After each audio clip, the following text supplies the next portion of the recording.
I'm going to hope that the live stream works today. Did not work for the ZED meeting, unfortunately. Nope, looks like we're good. We're live. Nice. Thank you.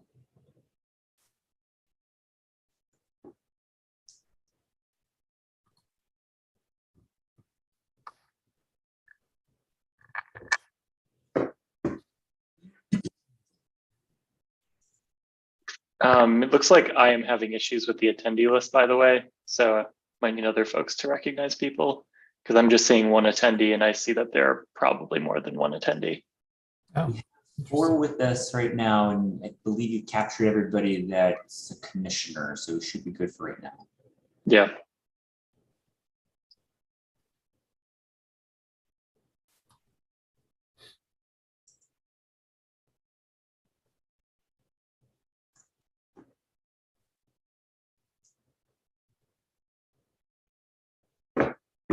All right. Well, it is 2 minutes after 7, so we will go ahead and get started. I now call the meeting to order at 7:02 p.m. So just a few administrative notes about Zoom before we get started. Today's meeting is being recorded. In fact, it is being live broadcast thanks to Commissioner Jacobson's great technology skills. We have closed captioning available for each user, and you can access that by clicking the button on the toolbar below. Please submit questions through the Q&A function, also located on the toolbar below.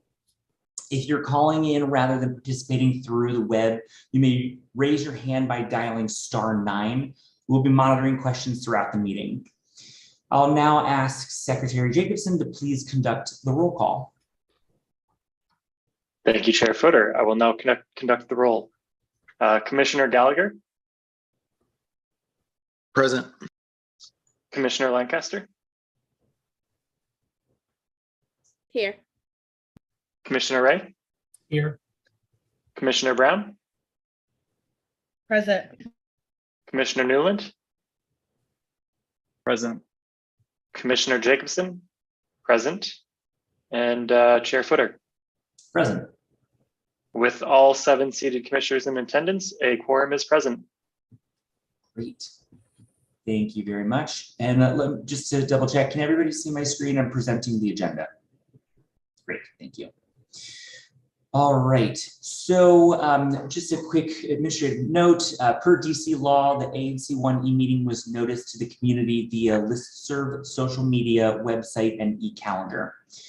Moving to the approval of the agenda. I am sharing the agenda, and I will quickly walk through it for members of the community who may be calling in. First, are there any, well, all through.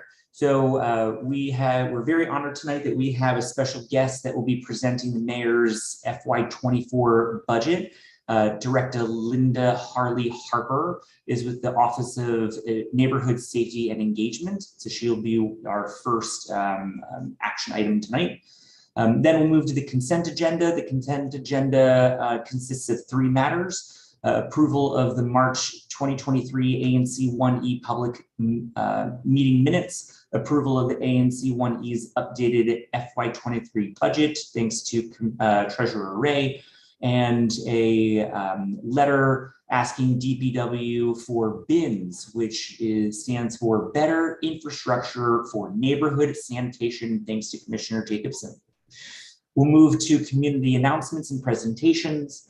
Then we will have official business, which is broken down by committees. Committees will provide updates, starting with the Zoning and Economic Development Committee. We have 2 resolutions there approving or supporting zoning adjustment requests. Then we'll move to Transportation and Public Space Committee, and there are 3 resolutions there, all pertaining to transportation, transportation safety, transportation revenue and its distribution. And then we will move to Public Safety and Engagement Committee for an announcement. Then we have some ABRA updates, and then we will go to the Executive Officer's monthly financial report with Treasurer Ray. Are there any additions to the agenda or amendments?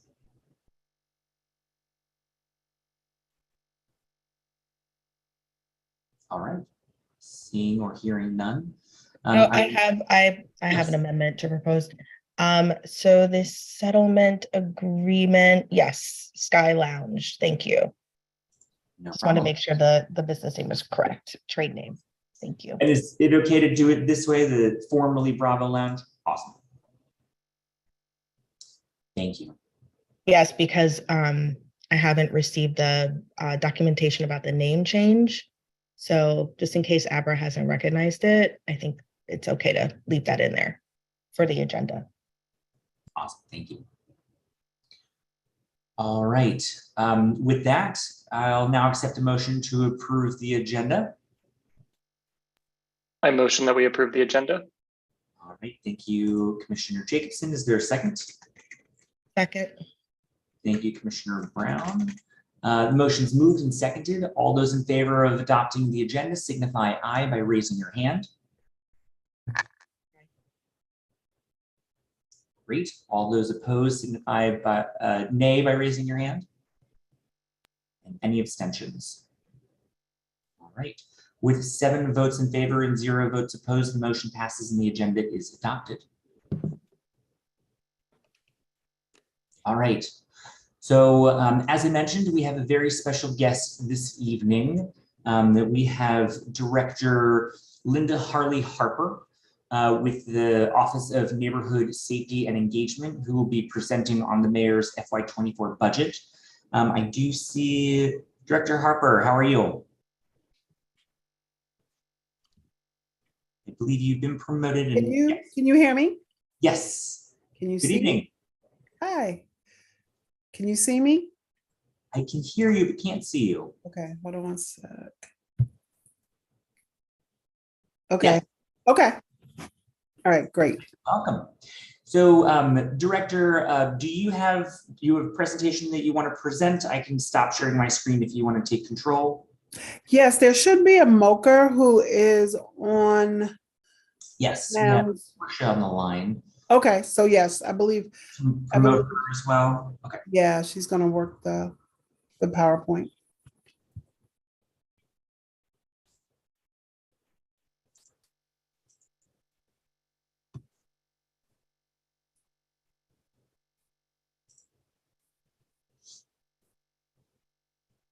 Great. Good evening, Portia. Brian, bear with me because I had sent everything over to Director Harper.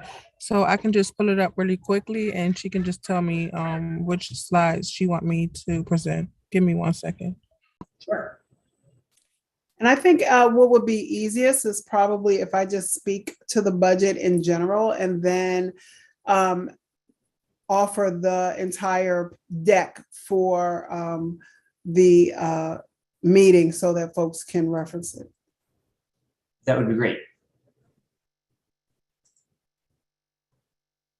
So while Portia's getting set up, I think I could just get started and just talk a little bit about sort of the lane that I'm in around gun violence prevention and the violence that's going on in our city right now. And I'll just start there while Portia continues to get set up and say that 2 years ago, I was asked to be the director of the Office of Gun Violence Prevention.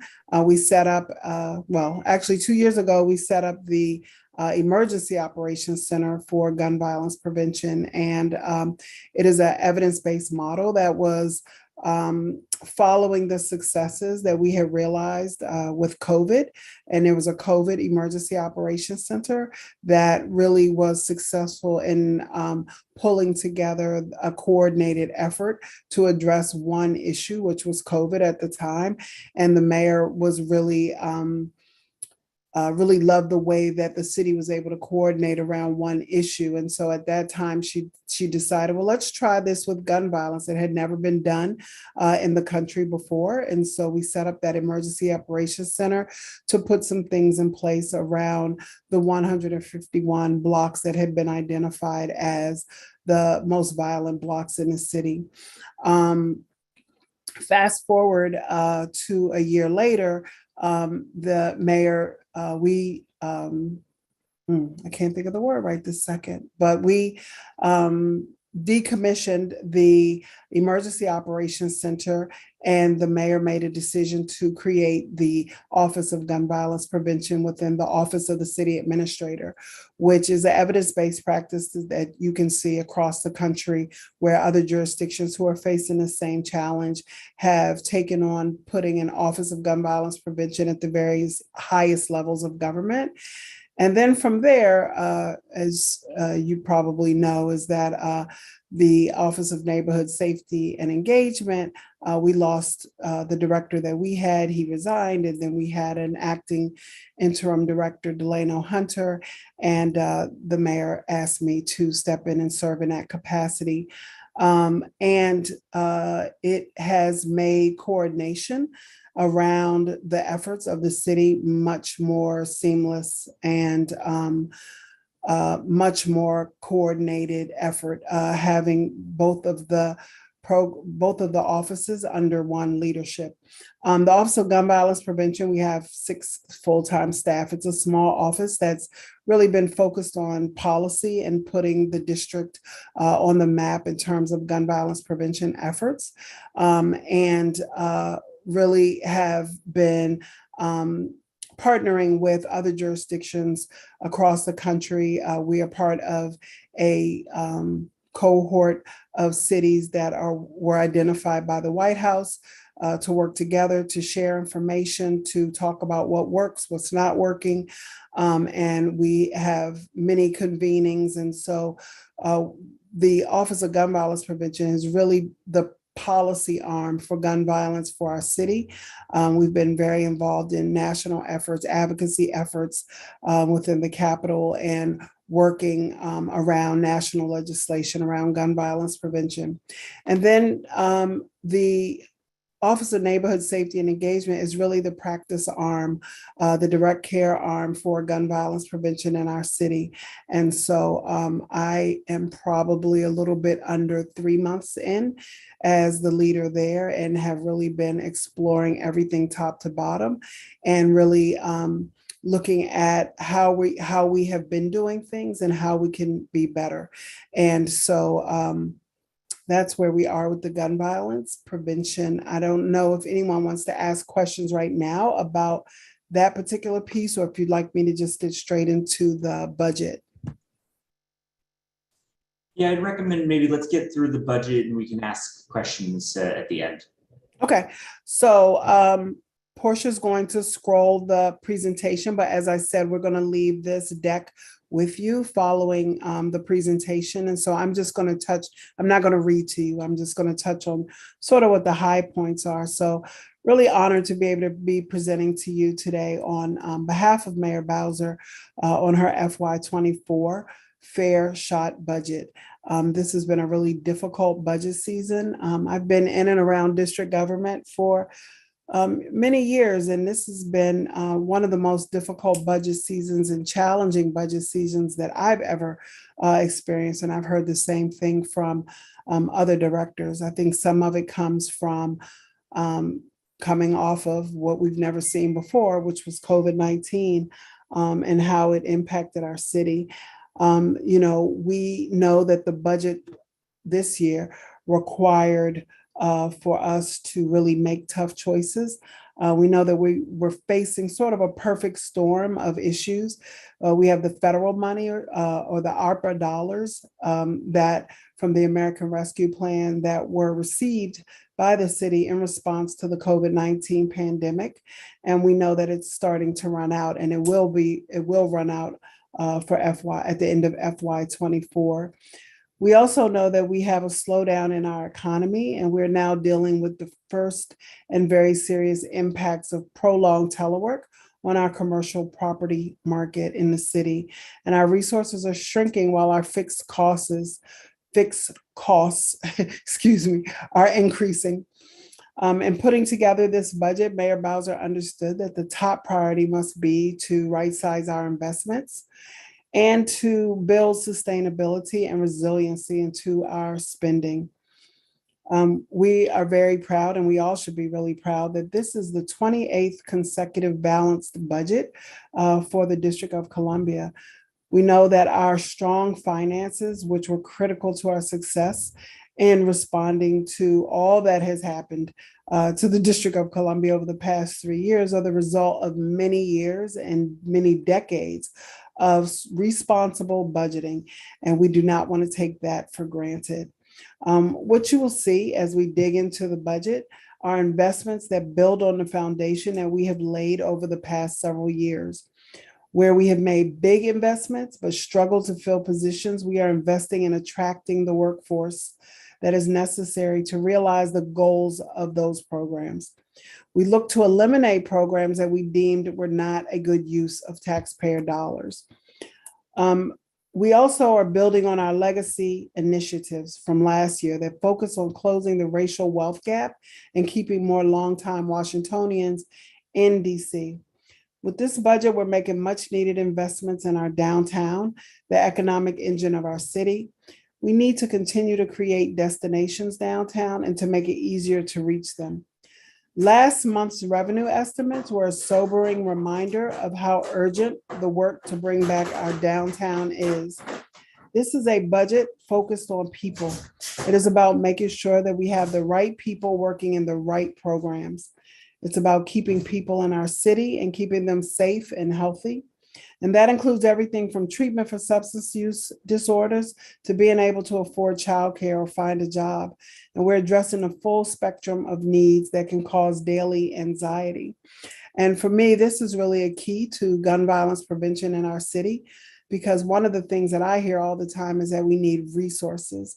And so that's a really kind of an overutilized buzzword that gets used, but in working with the population that we work with at the Office of Neighborhood Safety and Engagement, being those who are either victims of gun violence or who have been perpetrators of gun violence in the past, we know that the number one things that they ask for are employment opportunities, training opportunities, and housing. But we also know that some of them need mental health treatment and substance use and abuse treatment. And so the real focus on providing services to the population that I am most interested in my work every day is really reflected in this budget. The budget is about expanding access to care and services for the district's most vulnerable residents, such as people living with disabilities and our seniors. So let's talk about what the investments are. We have the $2.4 million to continue work at Park Morton and $25 million for Bruce Monroe, $1.6 million to renovate affordable senior housing at Harvard Towers.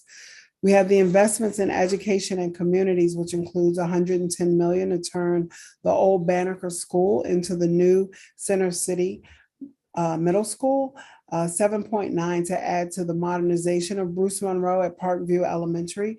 I promised I wasn't going to read to you, so I'm going to skip over some of these, but they're here for your perusal. For the investments in transportation and environment, I want to highlight the $112 million to rehabilitate, reconstruct, and maintain sidewalks citywide. And we have $13 million for the reconstruction of U Street between 14th and 18th Street to make that corridor safer and more inviting for pedestrians and bicyclists. We have $26 million for 8 bus priority projects citywide in FY 2024, including 3 projects in Ward 1, Columbia Road Northwest, which is 16th Street to California Avenue, Georgia Avenue, which is Berry Place to Kansas Avenue, and then 14th Street, which is Newton Street to Upshur Street Northwest. Portia, we moving?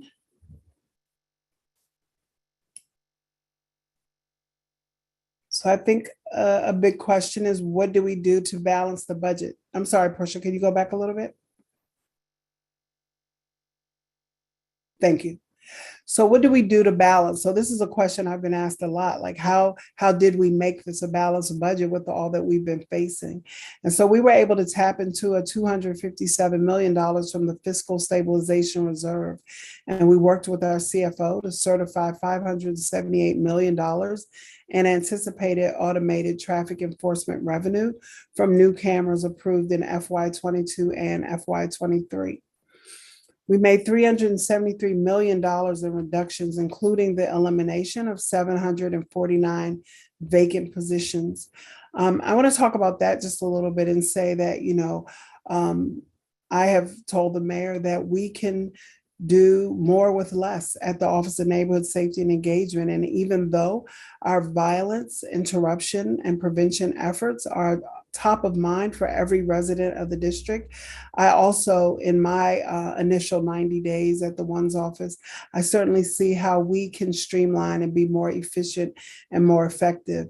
And the elimination of vacant positions is part of that. And I'm using that as an example because it's a tough conversation to have, but also we want to make sure that we are being good stewards of public dollars and that we're not growing the government unnecessarily.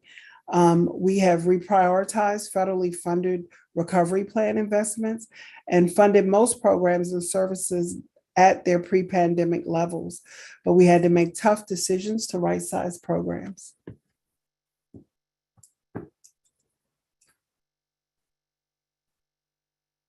Keep going, Portia. Thank you. So this budget really taps into the guiding values of the district. And so the guiding values that we have, the top 5 are driving DC's comeback and the downtown recovery and long-term economic growth by maximizing investments, investing in our residents and families and neighborhoods to help residents grow their incomes and increase equity, strengthening services focused on crime reduction and prosperity for residents through life-changing education and workforce opportunities. That's my favorite. Getting back to basics by improving core government services and the customer experience, and building sustainability and resiliency into the budget by right-sizing our investments and eliminating low-return programs. And the mayor has really pushed all of the directors to really look at what's working well. And for those programs that aren't working well, can we make them work well? Or do we need to shift and pivot into a different direction and not just doing what we have always done, because that's what we've always done? And are there new things that we need to be doing? And are there some programs that we need to let go of?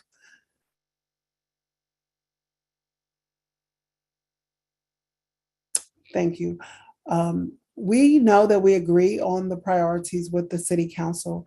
We received almost 500 budget requests from council members totaling more than $2.5 billion. We could not fund all of the asks, but we were able to make investments in the top areas that all council members called for, including school and recreation center modernizations and improvements, behavioral health services, out-of-school time programming, affordable housing, including repairs to our public housing units, safer streets, increased access to bike, pedestrian, and bus mobility, more investments in our legacy initiatives, downtown recovery, food access, and yes, we are prioritizing pickleball. So this is an overview of the operating budget for FY 2024. The most significant increased investment including collective bargaining agreements and retirement accounts, schools, Medicaid, fixed cost and facilities maintenance, plus debt service to support planned capital investments. In our capital budget, we know that flat revenues have limited new borrowing capacity, while higher interest rates have raised the cost of borrowing. Despite these limitations, this capital budget adds new PACE school modernizations and makes another historic investment in schools HVAC, doubles down on roadway redesigns and other Vision Zero safety improvements, and keeps recreation center modernizations and other major commitments on track despite rising costs. DC's comeback. What are we doing now?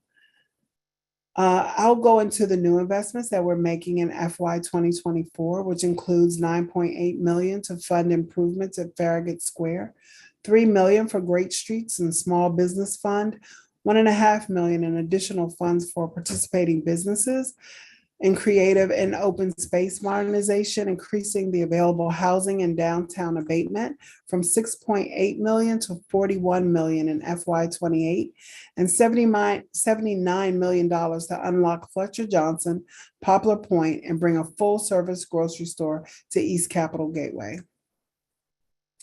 In education, some of our investments that we're making right now are $20 million to continue supporting schools feeling the effects of the pandemic through the Mayor's Recovery Fund, $145 million to support a 5.05% increase to the foundation of the UPSFF, the $116 million to support raising the wages of teachers in both public schools and public charter schools, $5 million to begin planning and implementing My After School DC, which will be an online central hub for parents to access after school opportunities for their children within the district, raising the eligibility for the child care subsidy from 250% of the federal poverty line to 300% of the federal poverty line. You can keep going, Portia, thank you.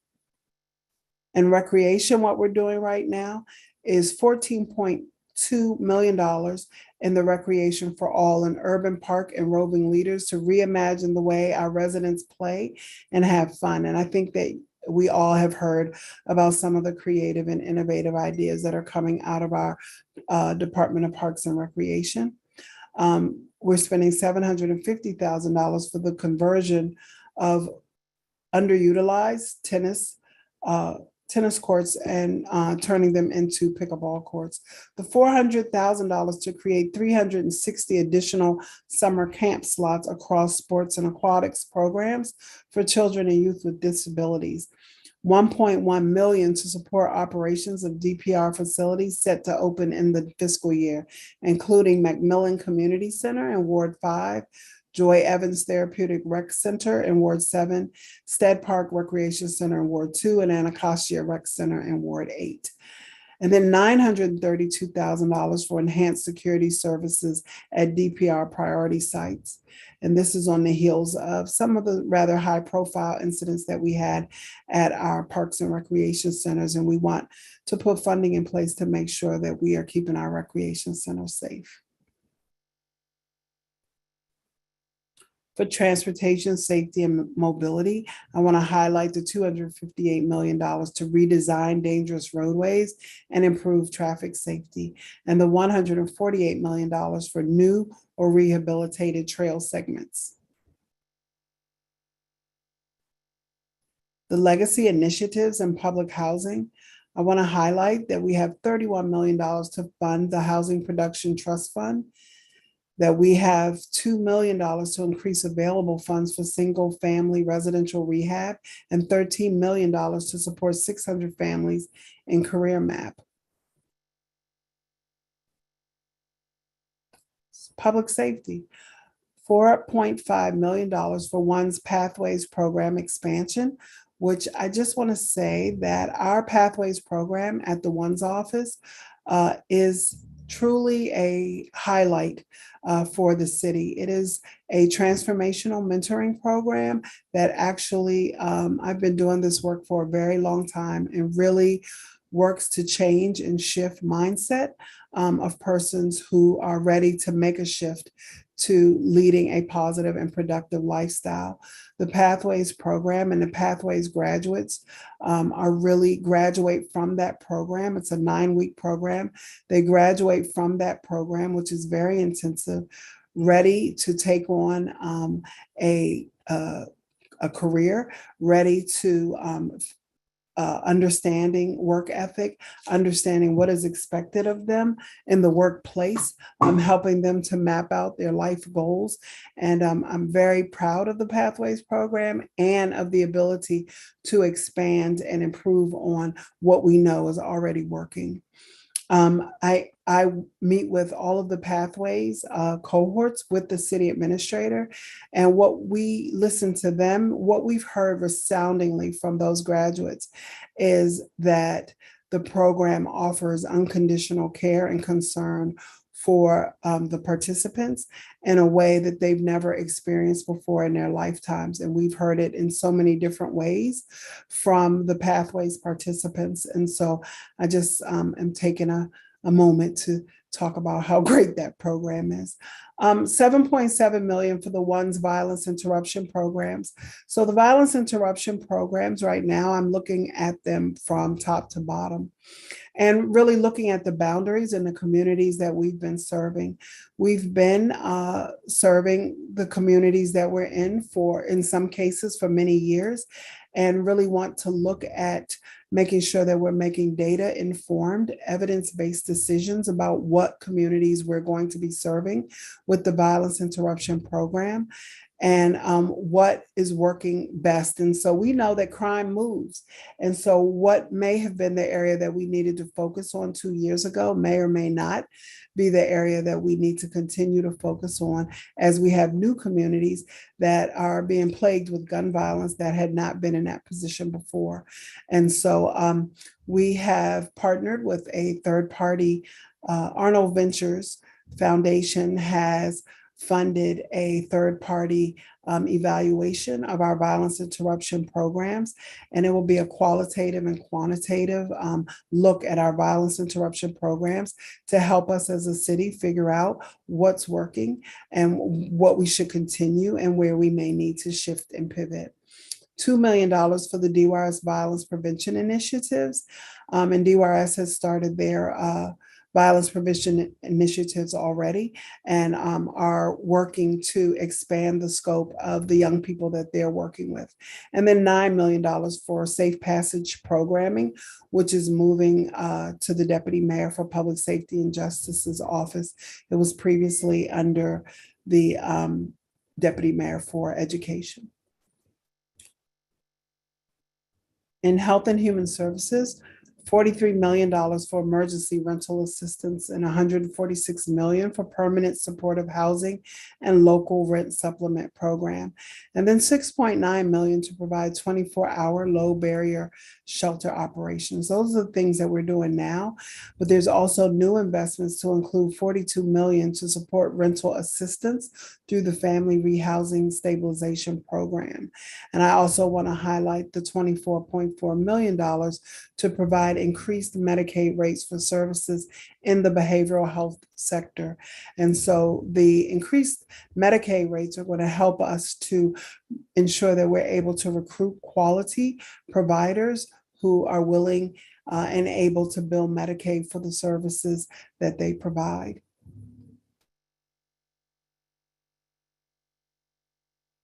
The government services. I'm going to highlight the new investments, the $6.9 million in new dedicated work order response funding. The $4.2 million to enhance cybersecurity protections through enhanced device security and proactive vulnerability remediation, which is such a large concern in this day and age to make sure that our networks are safe and secure. And $70,000 for DMV to automatically register voters when the agency issues IDs to new residents. Before you go, Portia, I wanted to also highlight the $2.5 million to create a new recruitment and retention fund for hard to fill DC government positions, such as 911 call takers and social workers. I think there's been a lot of media coverage around the incentive for police officers, but I also wanted to highlight that there are that this $2.5 million is to also work on other hard to fill positions as well.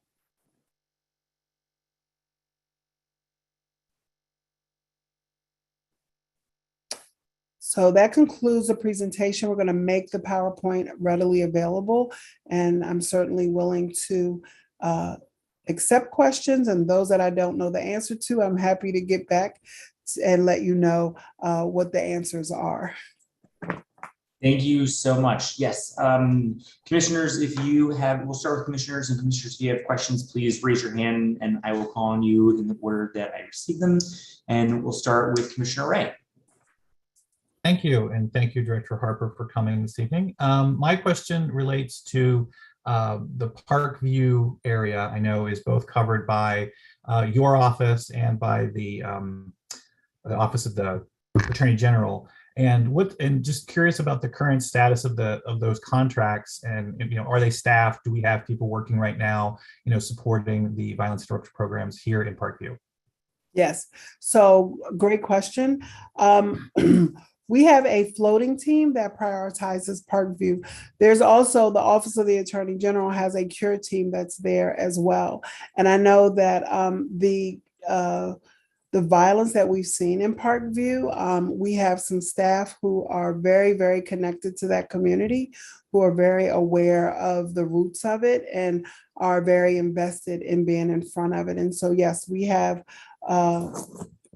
teams that are working in OAG as well as in the one's office.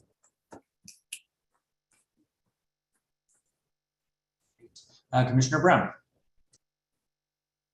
Thank you, Director Harper, for being here. And my question, just to kind of follow up on Commissioner Ray's question related to the violence interrupters, and thank you for the update about the evaluation funded by Arnold Ventures. It would be interesting to know what the findings will be and if there will be budget implications to any of the positions, the current positions that we're seeing. And I'm just hopeful that the findings will lead us in a pathway that will sustain those positions. And I hope that they won't provide any, create any negative impacts on what we may see for the next budget.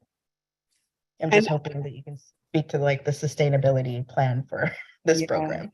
I guess, first of all, I realized I didn't answer a question that Commissioner Ray asked, which was the grants that are currently funded through the one's office to provide violence intervention services. I have aligned them so that for the first time, they're all going to expire at the same time, which is September 30th. And so that is the answer to that question.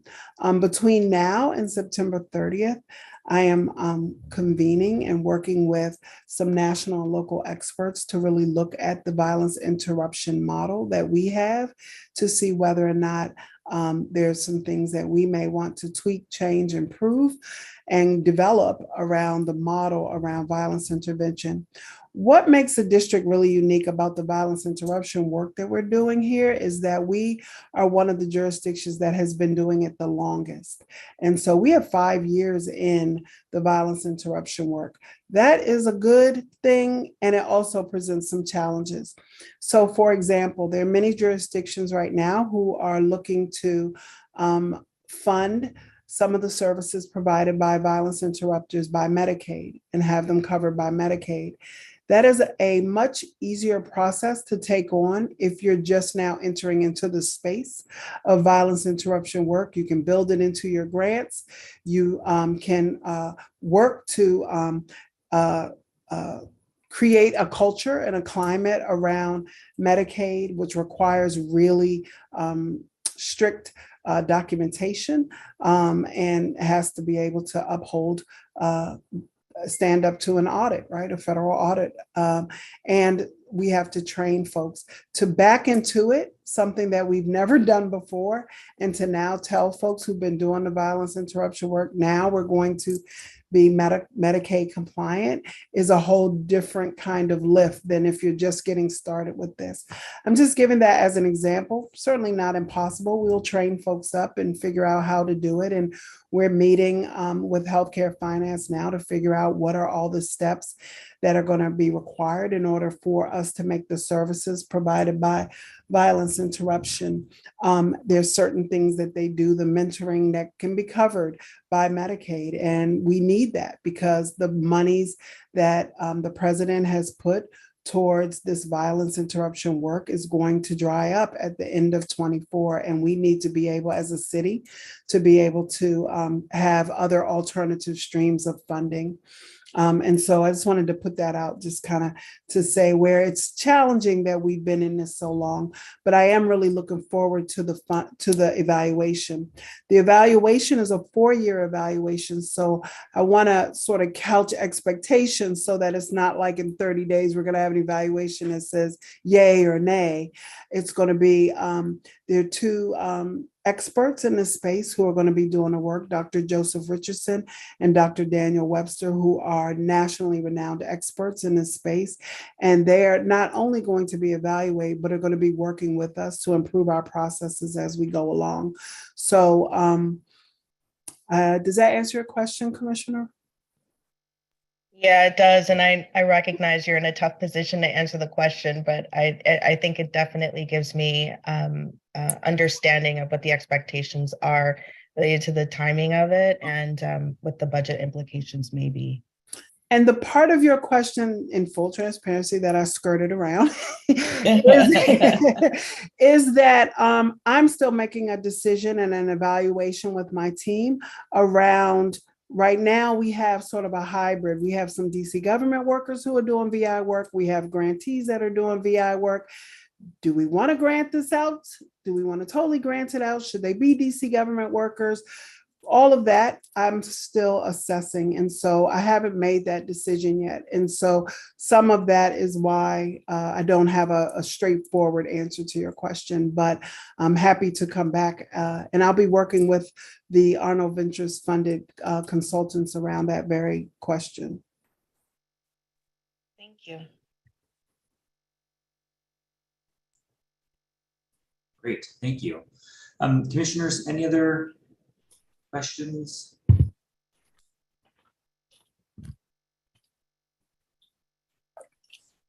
I had a couple of statements and Director, first, let me just say thank you so much for coming. We really appreciate it. When we heard that we had the opportunity for someone to come and kind of walk through with us, we were really excited about this opportunity. So thank you, really appreciate your time this evening. I do have some questions, and I understand that they're kind of outside of maybe the purview of public safety in your domain.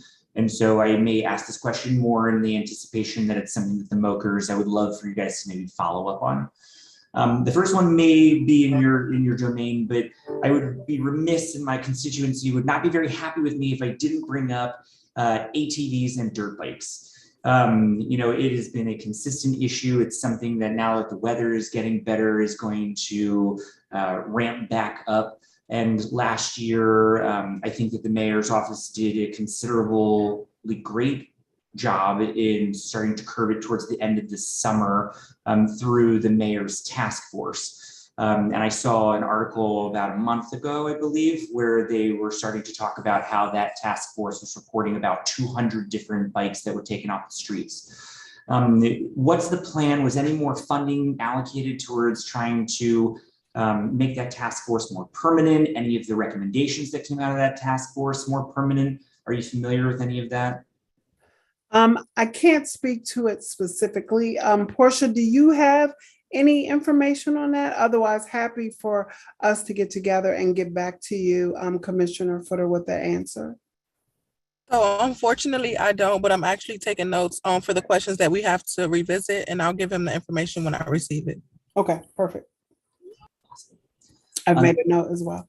And just a reminder, this is recorded and published on our website. So if you guys miss something, by all means, feel free to come back.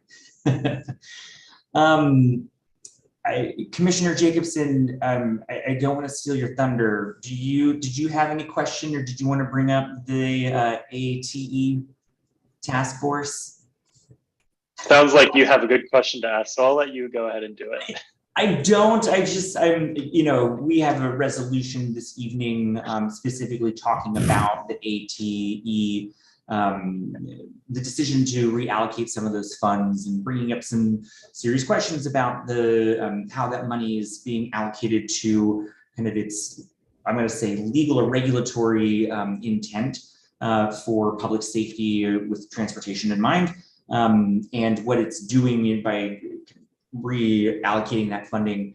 And there was a task force that was, I believe, and Commissioner, correct me if I'm wrong, because this is your domain, but there was a task force that was looking at a number of different things around ATEs, and the report never was published. And I guess my question is, how is this different, and can we get a copy of that report, even if it's in its draft form?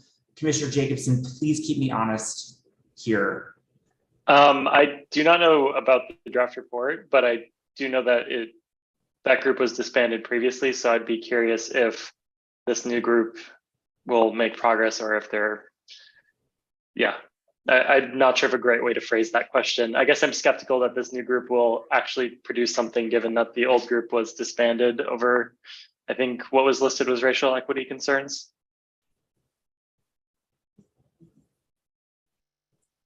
Is that Yeah, do you have any familiarity with it, or is there anything that we can talk about? not Can I a- make a suggestion? Go. Go ahead. My suggestion would be that if you guys can gather the questions, and I think that these questions fit more toward like an MPD, we can like reach out to the community outreach specialist for 3D and 4D to kind of like answer these questions, because I feel like they can give us a more accurate answer. Yeah, I believe that was my question. I could write it down, but I think it was answered in the document that you provided, because there is some under public safety, there is an investment for DI training, which I think covers that. So yeah, happy to also share that question so it can be answered directly, but I kind of picked that up in the presentation. And if there's if it doesn't answer your question, please let us know. We can dig further. Yeah, thank you. Mhm. Yeah, so on that note then, commissioners, please feel free to send me your questions. I can compile them into one list, and Portia, I'll send it to you. I do kind of want to promote that the Public Safety Committee is going to be hosting their first meeting on Monday, May 8th. And so maybe if we can get the questions to you ahead of that meeting, and they can come prepared to that meeting in order to discuss it, that might be a great forum. Great. The only other question I wanted to ask, and this is more clarification, and then we can move on, is I have a copy of that presentation, because I know it's the one that was presented to you before the council. So I will share my screen real quick. While I'm sharing my screen, the basis of my question is that a lot of people in the public, when they hear that the MPD is stretched thin, that we have a severe issue with police force being understaffed. If I'm reading this correctly, these are negative numbers. It's the only time that we see the parenthesis, which in accounting purposes means negative. So are we saying here that we're taking $5.4 million away from new hires and $1.2 million away from educational incentives? I do not think so. Portia, can you confirm that for me? I don't think that's right. I think that we're continuing those same investments. I'd have to get back to you on that question, Brian, but I did see something about them expanding the investments, but I'm not sure, so don't quote me, but I can get back to you with the answer tonight. Awesome. Yeah, that'd be great. All right. Commissioners, any other questions? All right. Well, hearing none, Director Harper, thank you again so much. We really appreciate you coming out tonight and answering our questions and presenting the mayor's budget. No, thank you so much for having me. And please feel free over the summer, if you, or anytime that if you'd like to have me back to discuss public safety issues, I'd be happy to come back to talk about specifically the Office of Neighborhood Safety and Engagement and the Office of Gun Violence Prevention. Marvelous. Absolutely. We'd love that. Thank you. Thank you. Thank you, Portia. Thank you, Director Harper. Sure. Thank you to all the commissioners. Thanks. Thank you. All right. So I am presenting my screen again, and we are back to the agenda. Can everybody see my screen? Yep. Great. All right. So next.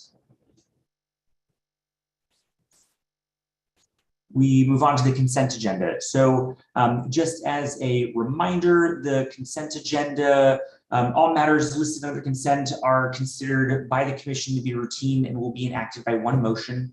Any commissioner may, however, remove an item from the consent agenda by request. The consent agenda includes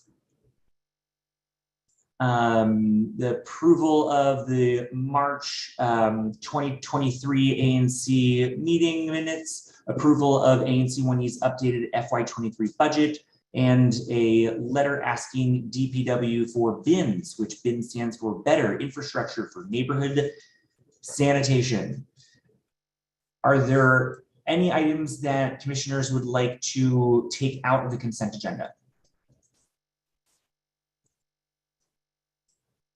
All right, hearing none, I'll accept a motion to adopt the consent agenda. I make a motion with unanimous consent to adopt the consent agenda. Any dissent? With no dissent, the motion passes. And the items under the consent agenda are adopted. Thank you very much. All right, next we move on to community announcements. So commissioners and members of the community can use this time to make public announcements, distribute information, or alert the community about issues. For members of the public, if you are here to discuss an item listed under official business, please hold your comments until we get to that item on the agenda. All speakers will have 3 minutes to speak. We'll start with commissioners, then we'll go to the Mayor's Office for Community Relations and Services, otherwise known as the MOCRS, then the representative from Councilmember Nadeau's office, then the representative from the Office of the Attorney General of the District of Columbia, then we will go to members of the public. For members of the public, please indicate you would like to speak by raising your hand using the button on the toolbar below. If you're calling in rather than participating online, you may raise your hand by dialing *9. I'll call on members of the public in the order in which I receive their hands being raised. So with that, commissioners, any announcements?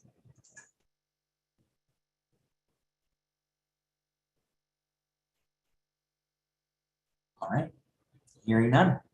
Sorry, I wasn't sure if I was supposed to raise my hand. I didn't, yes, I didn't see your hand, I apologize. Yes. It's all good. Also, do you want me to use the timer for these portions? Yeah, you know what, let's pilot it. If you don't Okay. mind. So just for clarification, everybody, we are going to use a timer here. Commissioner Jacobson's the only one who you will see it on his actual camera, and it'll be a countdown. We'll pilot it and see how it works, and we'll go from there. Commissioner Jacobson, if you want to restart your clock, because I just took 15 seconds. I do not need the full 3 minutes, so I will just use this. Just an announcement for the community. If you haven't used the resolutions website for advisory neighborhood commissions, that exists. It's resolutions.anc.dc.gov, I believe. It used to have a lot of issues with loading, but I got them to fix it and sent them the code to fix it. So now if you had issues before, you shouldn't anymore. I yield back my time. Thank you. Other commissioners? All right. Moving on to the MOCRS office, and Portia, I apologize, I have Jared's name on here, but Portia, please, you have the floor. You have 3 minutes. Thank you. I don't have any new announcements. I just posted something in the chat for the mayor's $36 million support with the Organization for Summer Program for Youth. That's coming up. The list of organizations and nonprofits that she was funding on there. To just answer your question from earlier, there was a newsletter that she put out. It says Mayor Bowser announces increase in hiring bonuses for new MPD recruits, and I'll post that in the chat as well. I think that'll answer your question as it pertains to the cuts and the budget for the new officers. If not, then like I said, I'll just revisit the question if you could send it to me in an email. And that's it. Awesome. Any questions for MOCRS? Just a flag. Hi, Portia. Thanks for being here. I have been chatting with Gerard about Bruce Monroe Park and some of the unsafe playground equipment that's there, going back and forth between DGS and Department of Parks and Rec. So I've shared some photos with the agencies and CC the Mokers on the current conditions of the park. So I just wanted to state that for the record. And I know that we're in the process of replacing some of that equipment, and there's going to be some equipment that might not be replaced. I understand that there's a fiscal implication there, but I'm just expressing my concerns and expressing, well, actually, I'm pushing for the district's commitment in replacing the playground equipment that was removed with safe equipment. So putting that out there for the record. Okay, thank you, Commissioner Brown. Your concerns are noted, and I'll send you an email on this issue. I think we already on a chain with DGS. They gave us a slight update about the tennis court being replaced, but I can just reach back out to them to just check on other improvements to see what else they have in plan for Bruce Monroe. Thank you. Yes, the tennis courts have already been replaced, but there are some playground swings that are ripped. Seats that are ripped. You put a baby in there, they'll fall out. And then there was a fire that happened at the park where some playground equipment got burnt up. And so some equipment is currently there, some equipment was removed, and we were kind of told that's that. So I know Gerard is working on it, and I appreciate his efforts, but I just wanted to kind of state that for the record. Whatever equipment is being removed that's unsafe, we want it all back. Thank you.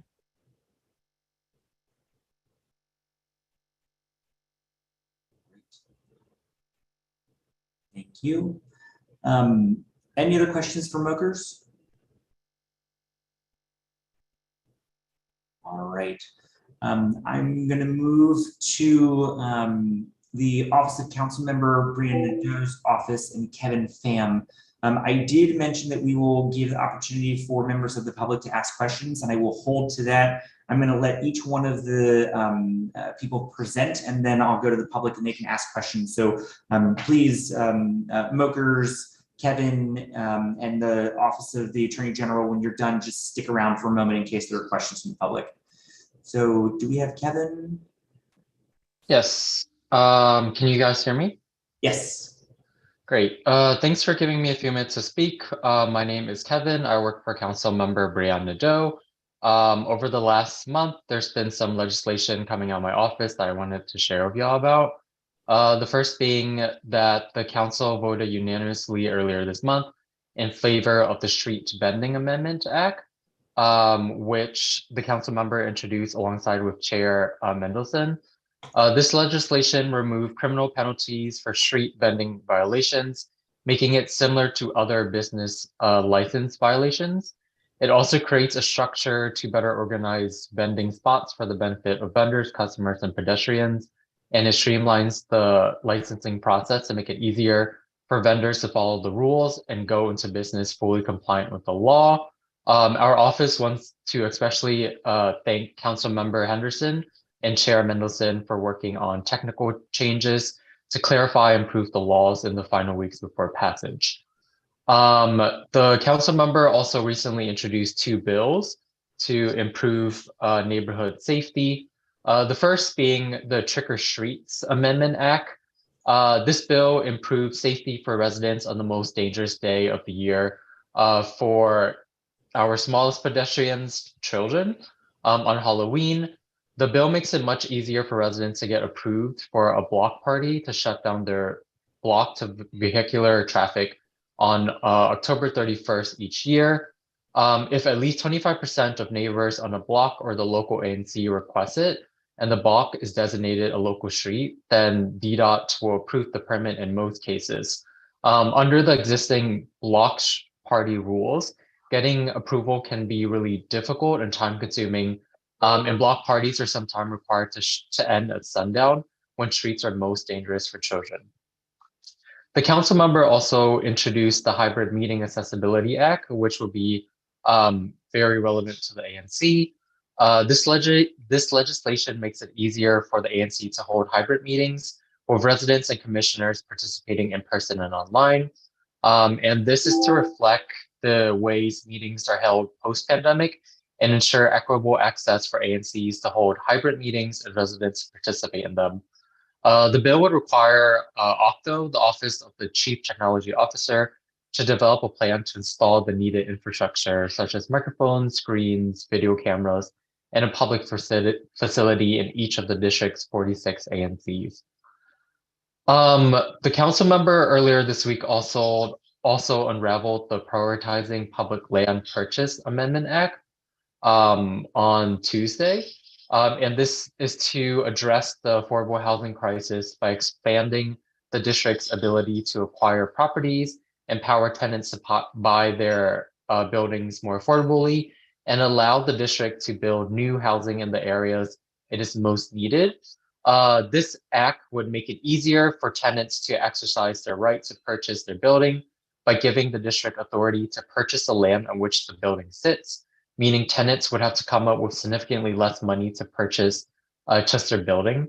The bill would also establish a 5-day window in which the district has the right to purchase on nearly all properties not covered by TOPA, the Tenant Opportunity to Purchase Act.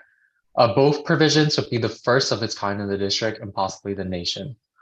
And just today, the Committee on Public Works and Operations unanimously approved its recommendation to the full council for its portion of the fiscal year 2024 DC budget. The council will take its first vote on the full budget on May 16th. Kevin, I'm so sorry to stop you here just because we're over time. I apologize. Okay. For the future, just as a reminder to people, we're piloting having this clock. So I do beg for anyone who's talking to please keep an eye on that clock so we can try to make sure we go forward. Thank you for all that information, Kevin. I know that you had sent around some of that information about the two bills, the Halloween bill and the ANC bill. And we're very familiar with the council's budget hearing schedule. If there's any additional information you want to have, talking points, things of that nature around those bills, feel free to send it around and we'll make sure that we read it. Great, thank you. I'll drop it in the chat. Awesome, thank you. Commissioners, any questions for Kevin? Commissioner Wright. Thank you. Kevin, just on the trick or treat bill, and I know that it's really focused on one night of the year, but was there any talk in your office about whether or not to include that ANC language on block parties in general? Because I agree with you, it's kind of a cumbersome thing to get. I think it's like 50% of a block to sign a piece of paper. Whereas if they came to us, we would be able to help them get around that rule. It might be something to think about in it. I don't know if they talked about that with you at all. You're not always in those meetings, but. Great, thank you for that flag. And so this bill came about because a lot of, particularly on Halloween, we were getting a lot of requests from just smaller streets who've had block parties for a while, expressing frustration at how difficult it was to block off the street for Halloween. But I do hear your point regarding block parties at other times in the year. And so I would definitely relay that back to the legislative team so they can further investigate block parties that do not occur on Halloween. Yeah.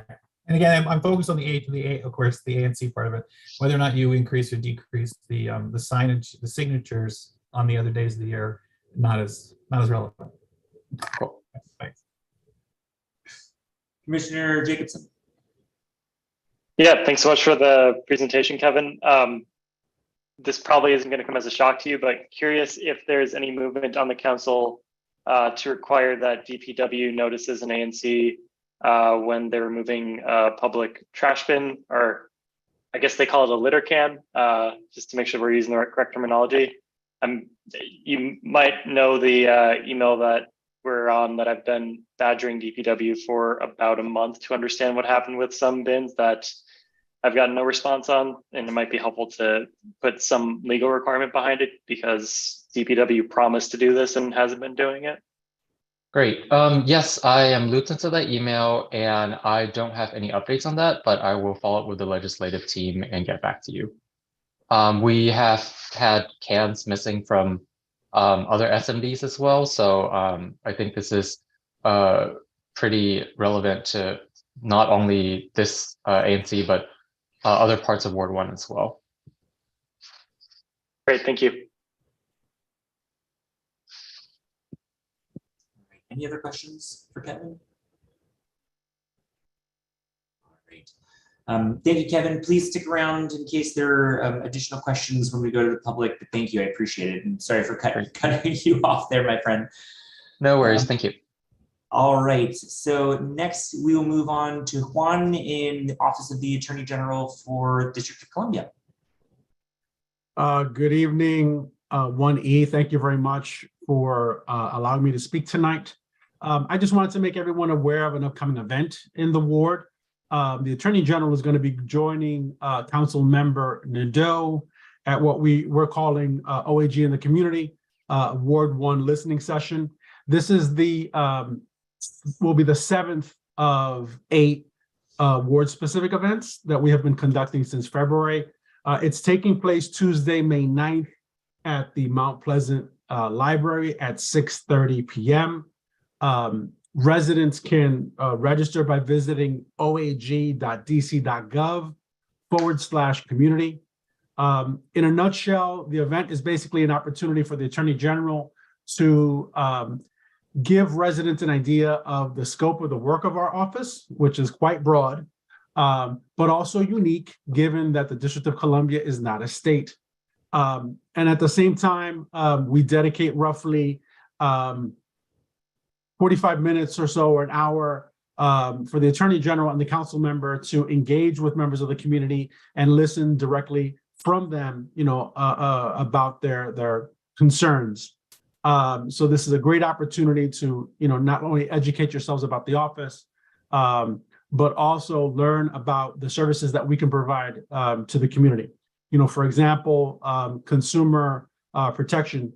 If you're having an issue with a business, we offer mediation services. So oftentimes we can come to a resolution between you and a business without having to involve the court. If you are a senior citizen and you're feeling that your rights are being abused, we have an elder justice section that deals with those specific issues. There's an environmental issue as well. We have a team that tackles issues of that nature. So the scope of our work is very broad, but has a direct impact on residents. And we want to make sure that we engage with you on a regular basis. And we're looking forward to seeing you on Tuesday, May 9th at 6:30. The event's going to be from 6:30 to 8 o'clock. Thank you for your time. Thank you very much. Commissioners, any questions?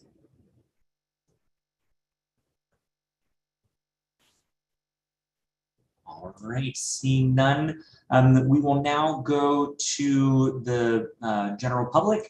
I see that we only have 3 attendees, but if anybody has any questions, please feel free to raise your hands and we will promote you so that you can ask questions to any of the 3 members of the community that just spoke. If you are calling in, you can simply dial *9 and that will alert that you are raising your hand and we will invite you to speak.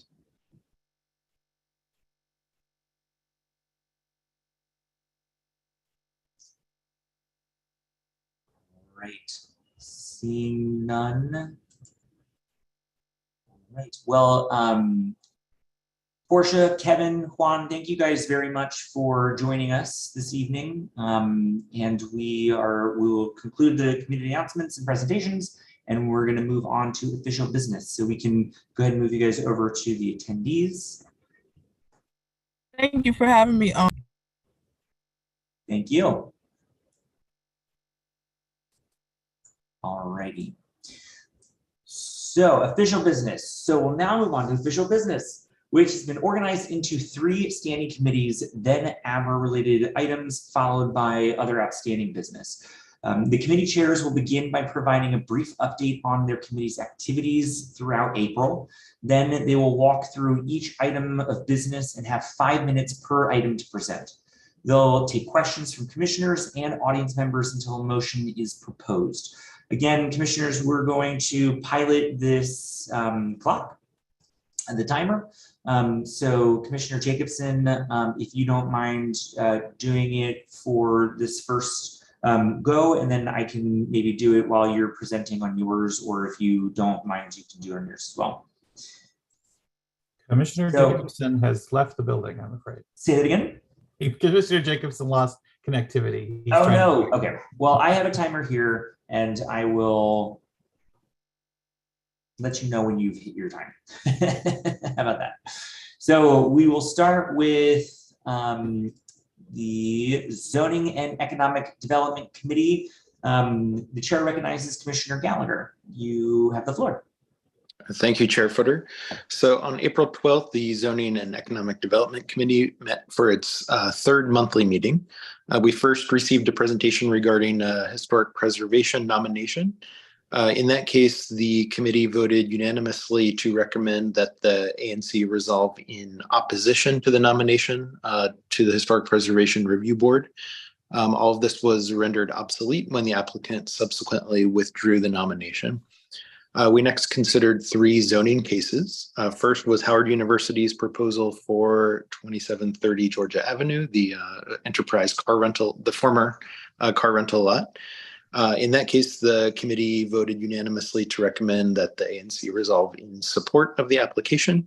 But subsequently, we learned from the applicant that they're still working with DOT on some design changes and asked for a postponement of their Board of Zoning Adjustment hearing accordingly. We will hear from that on that case again next month, May 10th. And I should have an update for this group at our next monthly meeting. We then heard a BZA case regarding 451 Park Road, which admittedly has been the most contentious case to date. This was the 3rd consecutive month that we heard more than an hour of testimony regarding this case. In the end, the committee was able to resolve 7-3 with 1 abstention to recommend that the ANC resolve in support of the application.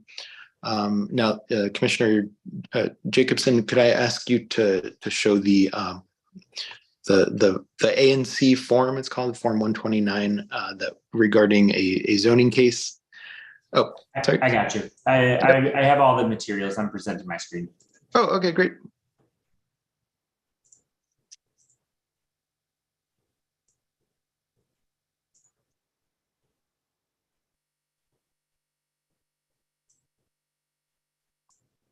You see? Yeah, it looks good. So in this case, the committee did not identify any specific concerns or issues. We've thus noted no concerns or issues, despite the neighbors expressed a number of concerns to us, but none rose to the level of the committee voting to include those officially as concerns or issues to raise to the ANC. Happy to take any questions or comments from the commissioners, followed by members of the public. Commissioner Ray. Thank you. I, of course, was at this meeting and I give great compliments to the chair for taking us through what have been some complicated cases of late. So in this particular one, I will say that the neighbors brought forward a number of issues, but I think the one that maybe at least should be recognized publicly is that on privacy. Privacy is definitely one of those areas that the BZA is going to focus on, but I, of course, voted to not recognize that as enough of a concern because this unit that is being built in the backyard would be allowed in their backyard if it were smaller. If you'll note that the areas that are getting special exception is that they were building a slightly larger backyard unit, that it's in the backyard, and that it adds to some of the, again, sorry, I'm blanking on this. It's one of the matter of right uses that they're adding to the number of units on the lot. So the privacy concern would be there regardless of whether or not we were building a larger or smaller unit. So I believe that the BZA is probably going to think that is a moot point when you consider that a smaller unit is a by right versus what they're asking for here. So I would recommend that we continue to follow what the committee has recommended and vote in favor of this evening. That's it. Thank you. Anybody else? Commissioner Gallagher, I do have something that I want to say as well, but before I go, does anybody else have anything? Awesome. So I was one of the people who voted against this. I am not advocating that everybody else do it. I want to say publicly that I disagree with some of the way, the precedent that this particular way of going about expanding housing is not in line with what I think should be a broader housing policy. And it seems a bit haphazard and is going to set a precedent that I just don't think is in the best interest, not only of the neighborhood, but what we want to do for affordability in the District of Columbia. And so I voted against this, and I plan to vote against it again. But I don't think that necessarily really is in the purview of this particular application. I just wholeheartedly disagree with the entire project.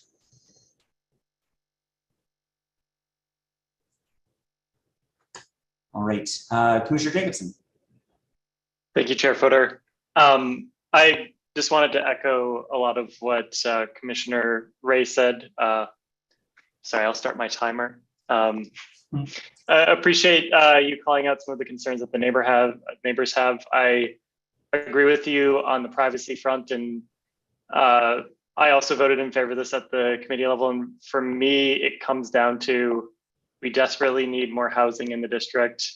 I understand the concerns that you have with the potential precedent that this sets here, but I'm comfortable with it given the balance of the need for more housing, and that this will help give more housing for families in Ward 1. Commissioner Brown. I apologize I wasn't able to make the committee meeting, but I was wondering if there are any renderings that could be shown.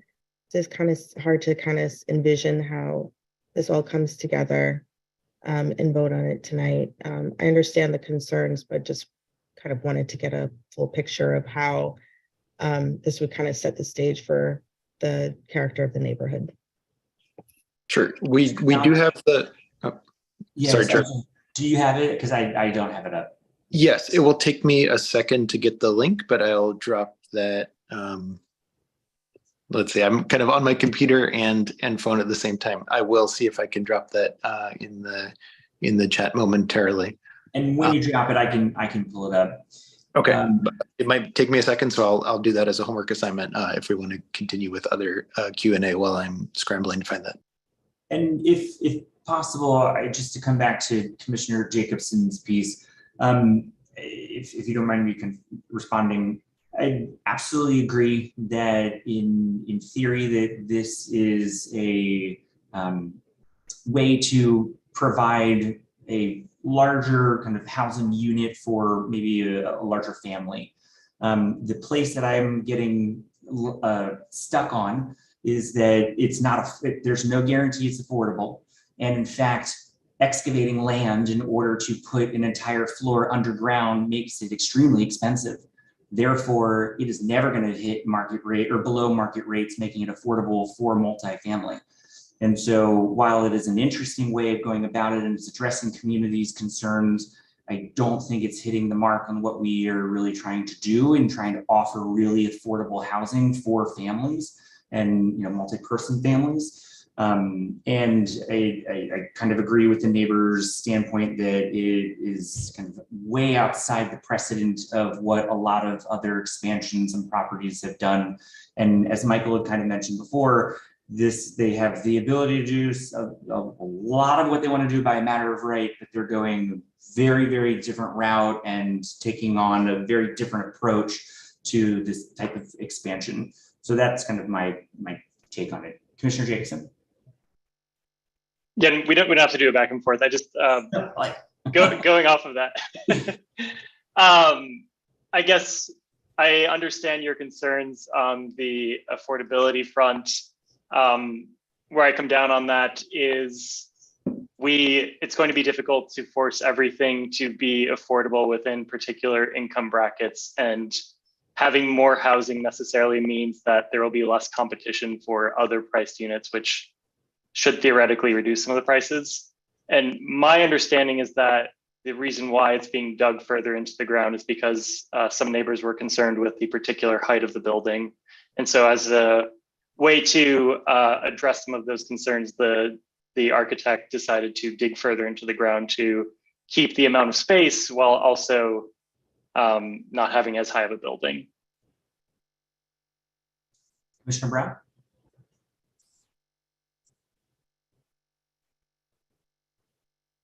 Completely lost my train of thought. I was looking at the renderings. I'm not The sure. abutting neighbors. I recognize the neighbors on the block, but what are the immediate abutting neighbors' concerns with this development?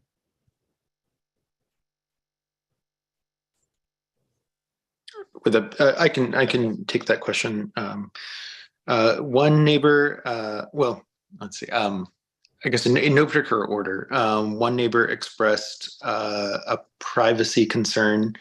Another kind of view or vista concern with regard to adjacent backyards that currently they can see from one backyard to another. I don't know, other committee members, were there any other categories of concerns that I'm missing? Sorry, that are germane to this project as opposed to other comments made by neighbors that were not? Can you see my screen? What's this? So it's lot occupancy and that house in the back. That's the concern with privacy. I think the lot occupancy was not a factor. Kind of, the percentage of lot occupied didn't seem to be a factor so much as the location of the proposed small house. It doesn't seem like any. Commissioner, I saw Commissioner Ray raise his hand, but I just want to point out kind of what we're looking at here. So the top two views are what it currently looks like. This is the backyard. This is from the neighbor's backyard looking over at the property. This is what they're proposing to build. And this is what it would look like from that same standpoint. Okay. Commissioner Ray, I'm sorry, Commissioner Brown, were you saying something? Oh, so it's the back. The issues Right. were, okay. Commissioner Ray, you nodded your head, you didn't have anything. I'm actually, I hit the button accidentally, to be frank, okay. but since everybody else has gone a second, I will say, I do want to, I feel the need, there's not a lot of people watching today, but I feel the need to point out that on the affordability front, the BZA could not care less. The BZA has absolutely no jurisdiction over affordability. That is totally within the purview of the zoning commission, and they have not given that over to the BZA to consider this kind of a case. But to Commissioner Brown's point, the two immediate neighbors, are going to talk about privacy concerns. I hope they go down, and I hope they present those concerns. But I think the distance from their windows to the windows of this smaller property, and the fact that a slightly smaller property than this would be a by right property is probably going to keep them from being able to use privacy as the main concern, something that would keep them from getting it. So we'll see how it plays out.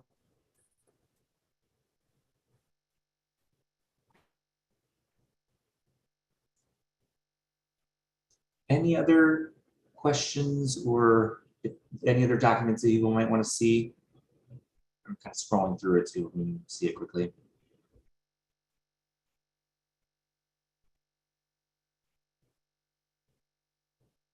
Okay. Commissioner Gallagher, if we want to ask the members of the public, sorry, I moved some of my stuff around for me.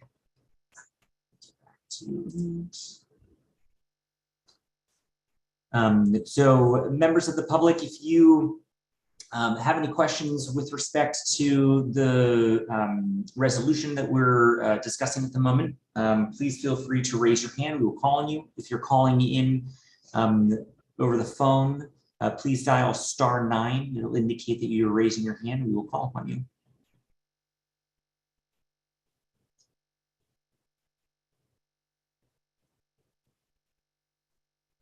All right, seeing none. Commissioner Gallagher, was there anything else? If not, I will move on to the accepting a motion for this particular resolution.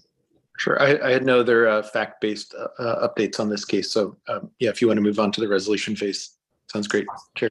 All right, I'll now accept a motion to adopt the resolution supporting a zoning adjustment request for 451 Park Road Northwest, which is BZA case 20856. So moved. All right, Commissioner Ray, do we have a second?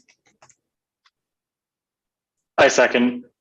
Commissioner Jacobson, thank you. All right, all those, we have a motion. The motion is moved and seconded. All those in favor of adopting the resolution signify by saying aye or raise your hand. Aye. Aye. Great. All those opposed?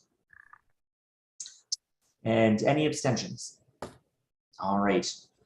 With 5 in favor and 1 opposed, the resolution is adopted. All right, Commissioner Gallagher, back to you for your next resolution. The next resolution deals with the final zoning case we heard on the 12th. That's 447 Park Road on the same block. This was the second time we heard from the applicants in this case. They actually came back to the committee having made a number of changes, done a lot of outreach to neighbors.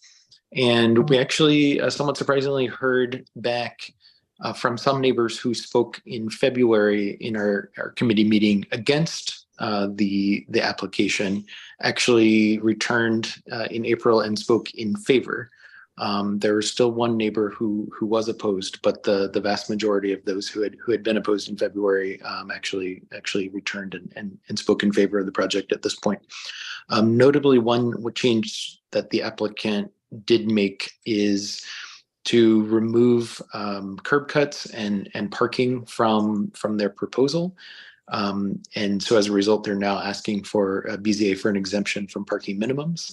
That's something that met with the committee's approval as part of our general antipathy toward adding additional curb cuts in the neighborhood in the name of pedestrian safety, and neighbors' concerns with putting parking kind of in the rear area, analogous to in the previous case where the small house is proposed to be built. The applicants have been proposing to put parking in this case. That's no longer the case here.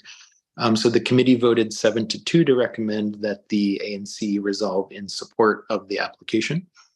Though there were 3 quote issues or concerns identified on which the ANC's approval would be contingent according to the recommendation of the committee.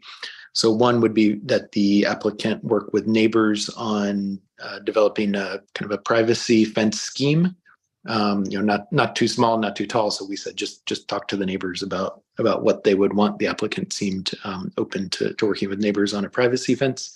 Second, to relocate the trash and recycling area from where it had been proposed. It was adjacent to a neighbor's property, and the committee recommended that kind of nuisance part of the project be moved somewhere internal to the project, away from the neighbor's house.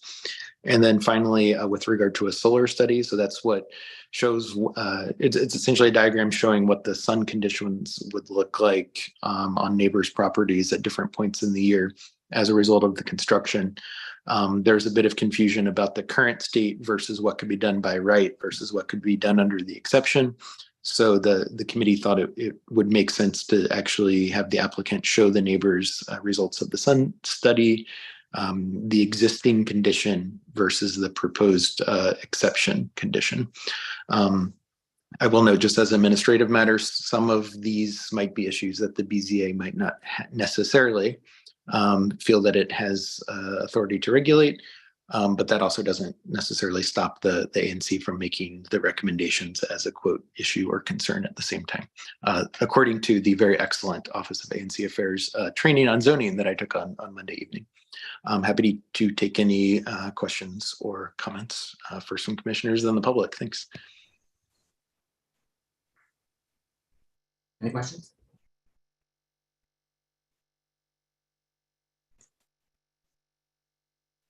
All right. Any questions? Oh, I have a comment. Thank you for adding the recommendation on trash collection. That's something that we usually try to advocate for as much as possible, as oftentimes developers don't add that on as a part of their project.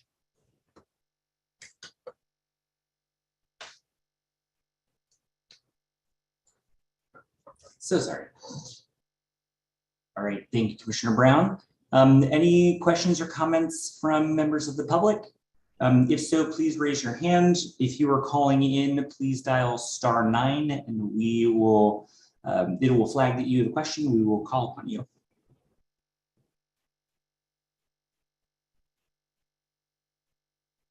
All right. Seeing none. Commissioner Gallagher, was there anything else with respect to the presentation? Chair Footer, I had no other updates for the group on this one. Awesome. All right. I'll now accept a motion to adopt the resolution supporting a zoning adjustment request for 447 Park Road Northwest, which is BZA case 20888. So moved. All right, Commissioner Jacobson, thank you. Is there a second? Seconded. Commissioner Ray, thank you.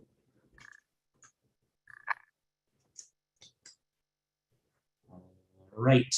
The motion is moved and seconded. All those in favor of adopting the resolution, please signify by raising your hand. Great. And all those opposed, signify by raising your hand. Any abstentions?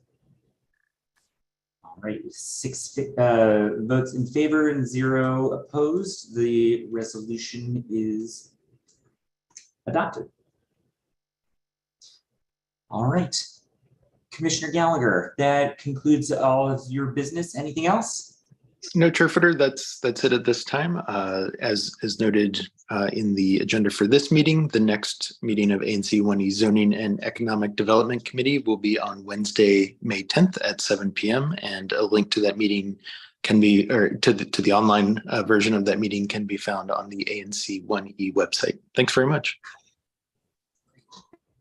Thank you very much.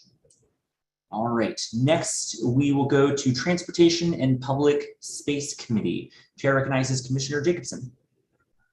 Thank you, Chair Footer. The Transportation and Public Space Committee met earlier this month, and we did not have a full quorum of folks, but we did have 3 join us and discuss 3 resolutions that we all voted in favor of.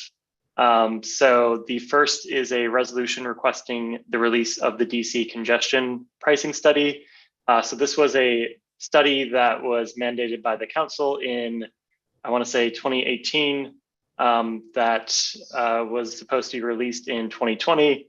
It was never released in 2020. So the request here is, since this study has already been done, asking the mayor to release that study so we can understand what sort of benefits or drawbacks having congestion pricing in DC could have.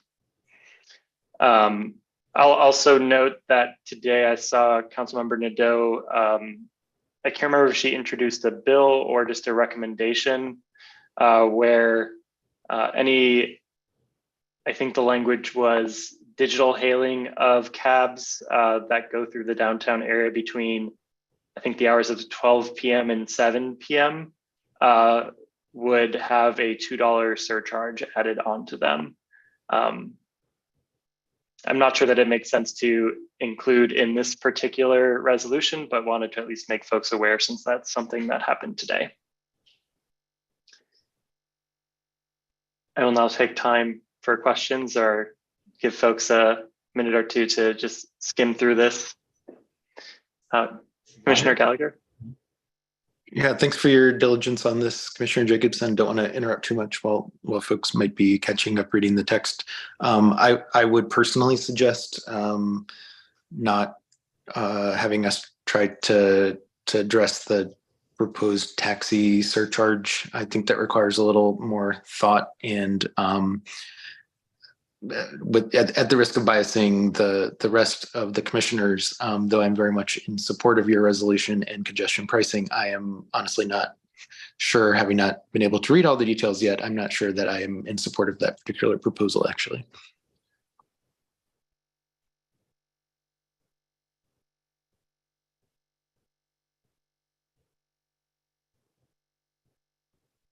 All right, any questions from commissioners?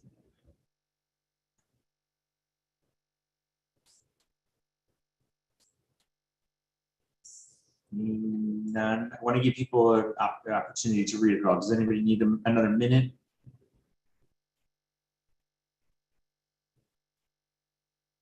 All right. Hearing none. I will, Commissioner Jacobson, was there anything else with respect to the presentation or? No, there's nothing more. All right. So I'll now accept a motion to adopt the resolution requesting the release of the DC congestion pricing study. So motion. Is it with the proposed amendments? Is the motion for this resolution with the proposed amendments? I don't believe that there were any amendments that were proposed or suggested or accepted, I should say. Did you want to make an amendment, Commissioner? No, I was just Okay. thinking about the comments that were made about the pricing, the mentioning of the pricing. That was just me flagging that there was some movement on it from the council member today.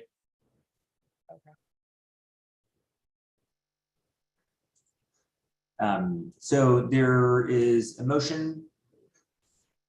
And I apologize. Can somebody please designate who made the motion again? Commissioner Gallagher did. Gallagher, thank you. And is there a second? I will second it. Thank you. All right. The motion is moved and seconded. All those in favor of adopting the resolution signify aye by raising your hand. Great. All those opposed? Any abstentions? With 6 in favor, 0 opposed, the resolution is adopted. We will now move to the next resolution. Commissioner Jacobson. I will actually recognize Commissioner Gallagher since he did the majority of the work on this one. Great. Thank you, Commissioner Jacobson. I cannot take full credit. Copies, or I should say additions of this resolution have been going around the ANCs across the city. Borrowed heavily from wards 4, 5, and 6 in drafting this one. So this resolution recognizes the increasing violence being committed by vehicle drivers in the city, perhaps most notably in the March crash caused by a driver with more than $12,000 in outstanding tickets that killed 3 people who were going about their everyday lives. This resolution also recognizes the growing epidemic of fake paper plates on vehicles, which the DC government has been unwilling to address, notably in the failure of the city administrator's task force on the issue to make any recommendations. So this resolution resolves to, 1, urge the council to take up legislation to improve traffic enforcement, including but not limited to non-financial penalties for unsafe acts committed by drivers. 2, for the city to reconvene the quote fake temporary tag task force and to actually make a recommendation. And 3, to urge the mayor to work with Maryland and Virginia and any other states on a regional reciprocity agreement to hold unsafe drivers accountable, regardless of where they live versus where they commit crimes. happy to entertain any questions or comments that anyone might have, along with Commissioner Jacobson. I don't have anything further to add, but thanks again for putting this together, or at least taking the language from others and making it somewhat your own. That's my day job. Happy to do that for ANC as well. I don't have a question, but I do just have a comment. I want to similarly applaud you for putting this together. I always really like when the ANCs are proactive in offering up ideas and coming up with potential solutions. And I think that this is a shining example of that. So thank you very much for your hard work in this. And I will give you full credit for it, regardless of where you got it. It took some chutzpah to go get it. Questions? And I will just add that this is something that is also important to me. I live on Sherman. My office overlooks Sherman, and can't tell you the number of times I look out my window and there's someone just flying down Sherman, and can't tell you the number of times I've been walking down the street and I've seen someone going very fast and catch a glimpse of a temporary tag that is either clearly expired or almost certainly fake. So I'm planning to vote in favor of this.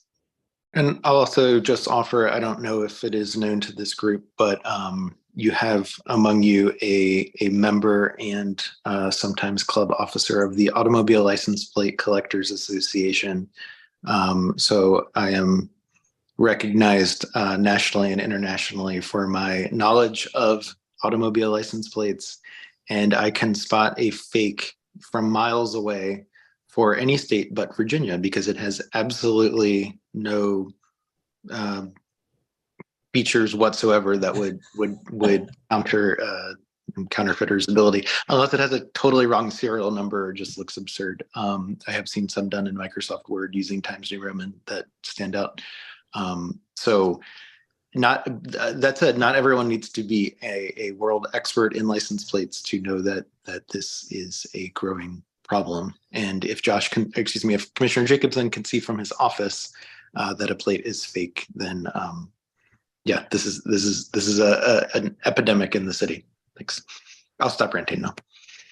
And in case you couldn't tell who that was, just look at Commissioner Gallagher's background. All right, any other questions? Chair Footer, I would like to correct the record. I cannot see the fake license plates from my office, but I can see them when I'm walking or biking down the road. My eyesight is nowhere near that good. Excuse me, I stand corrected on that factual inaccuracy I've introduced. I apologize. All right, I will now accept the motion to adopt the resolution requesting consequences for dangerous driving.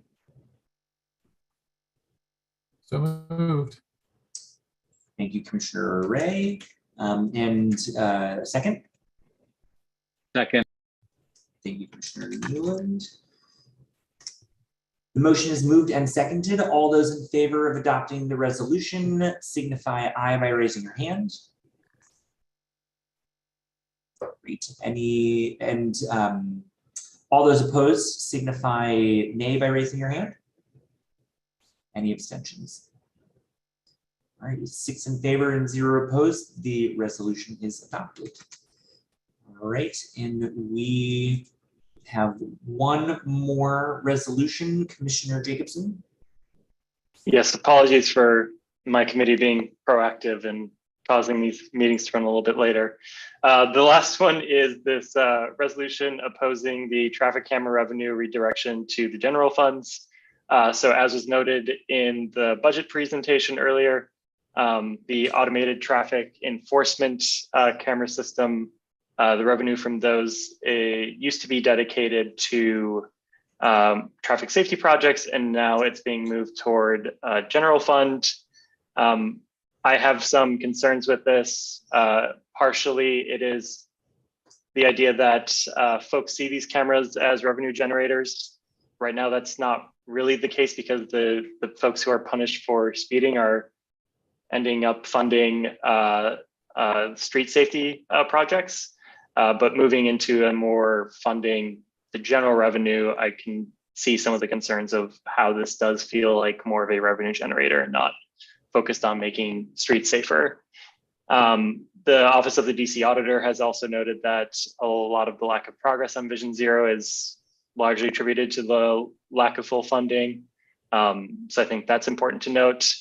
The mayor has stated that she expects there to be more funding from federal infrastructure funds that will help pay for traffic safety projects. It isn't clear what grants they are planning on applying to or how they expect to get those funds. So one common avenue is Safe Streets and Roads for All competitive grant program. DDOT is not actually allowed to compete for that because we're not a state department, or we're a state Department of Transportation and not a local Department of Transportation.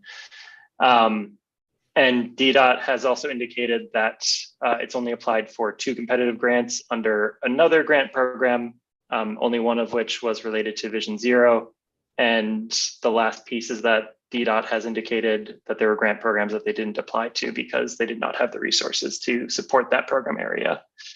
So just in combination with some of my concerns around, is there enough funding for these street safety projects? Is there enough, or is this funding going to, or is this redirection of funds going to look like a revenue grab from the city?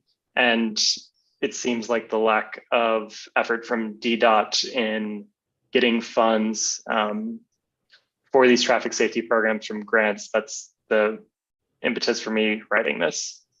I will say, and Commissioner Ray can speak up, but I think he had some thoughts on this and happy to give him some time to chat about that. Commissioner Ray. Thank you, Commissioner Jacobson. And I do appreciate, I will say that the Commissioner reached out to me directly and tried to make some changes to mollify my concerns here, but I'm still not convinced that this is the appropriate way to move this forward. I want to point out that in the presentation that we got this evening, it was mentioned that the AT funding over the course of the foreseeable number of years, they only go out about 4 or 5, is $578 million. In the next budget by itself, the mayor has put $258 million. So half of the amount that we're expected to get from these cameras is already in the DDOT program for safer streets. So the point here is that because of the federal infrastructure program, all states are receiving a certain portion of monies from that $10 trillion infrastructure bill. So I think we're getting a roughly $3 billion that's spread out over all kinds of different programs, but a significant amount of that is going to go into traffic safety or general updates to bridges and other roadways. Most of our roadways are designated high enough to get federal funding, Georgia Avenue, others such as that. So I want as much money to go into these programs as possible, but there's also a capacity problem. If we're getting all this money from the feds, we have to spend it. And so if we keep adding money on top of it, we're not going to be able to do that. I mean, I've watched DDOT try to get some of these programs done. It's kind of sad and pitiful, but I don't think that they would have the capacity to spend this amount of money, even if you didn't move it. And then my final point on this is today, the drafts have come out from the Transportation Committee. Silence, crickets on making any changes to this. So I know that the council members made a few mentions when it first happened, but I think they see the writing on the wall. They know what's going on here and that they are not going to touch it because they realize that the money is there and they need this money, the $578 million, to plug the other holes that they're not being able to fill with infrastructure dollars. So that's the reason I'm not going to vote yes to this one, but thank you.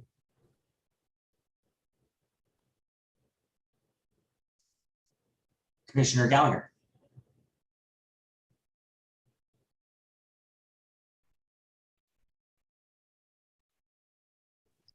Sorry. I guess a question for Commissioner Ray, perhaps. Are you suggesting that the mayor and council would not give great weight to ANC 1E's view on this issue? Or sorry, I guess I'm wondering how your point, which I take quite well, that it is unlikely that the council would consider this course of action based on what we saw from the Transportation Committee today.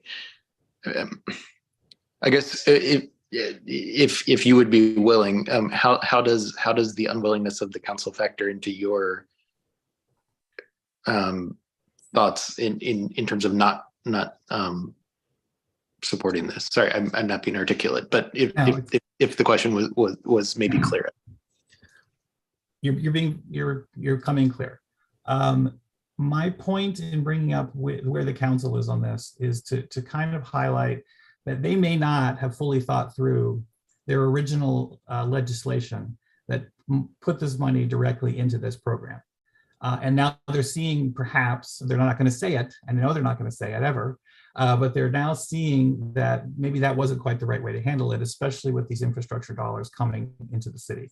And then, as we're all hearing, that the budget is tighter than it has been in years past. So they're not gonna upend this because it's going to cause them to have to find $578 million. Where are they going to get that money from? Are they going to take it out of education? Are they going to take it out of the violence interrupter programs? It has to come from somewhere, because you already have the federal dollars. You have to spend those, and you're going to pile these dollars on top of those dollars, and you have holes on the other side. So we have to be adult about the fact that that's the reality of the program. And we can't then tell them, well, we don't like that you move the money away from road safety, because we all like road safety. We all love road safety, but it's not going to help. We have to recognize that we need the money in other spots in order to plug those holes. Okay, thanks for explaining your thinking on that. Appreciate it.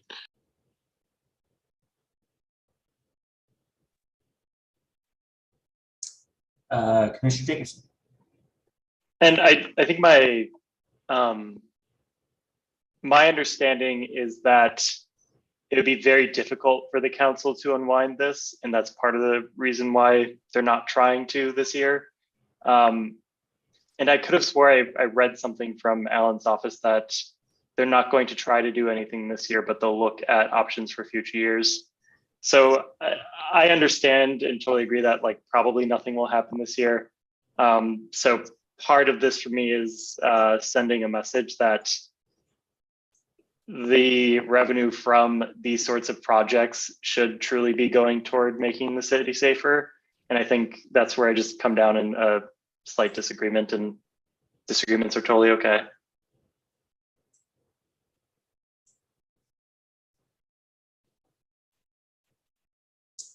Other questions or comments?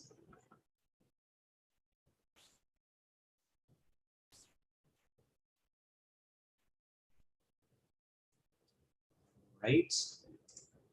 Seeing or hearing none.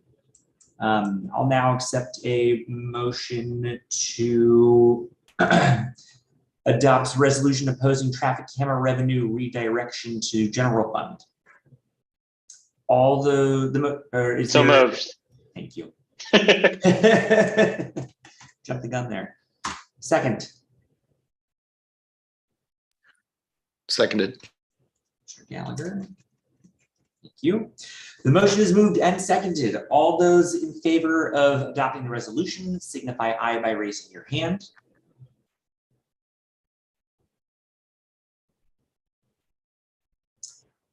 All those opposed signify by raising your hand.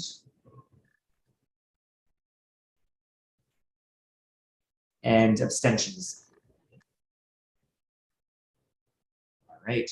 So with 3 in favor, 2 opposed, and 1 abstention, the resolution is adopted. All right. Let's write that down and apologize.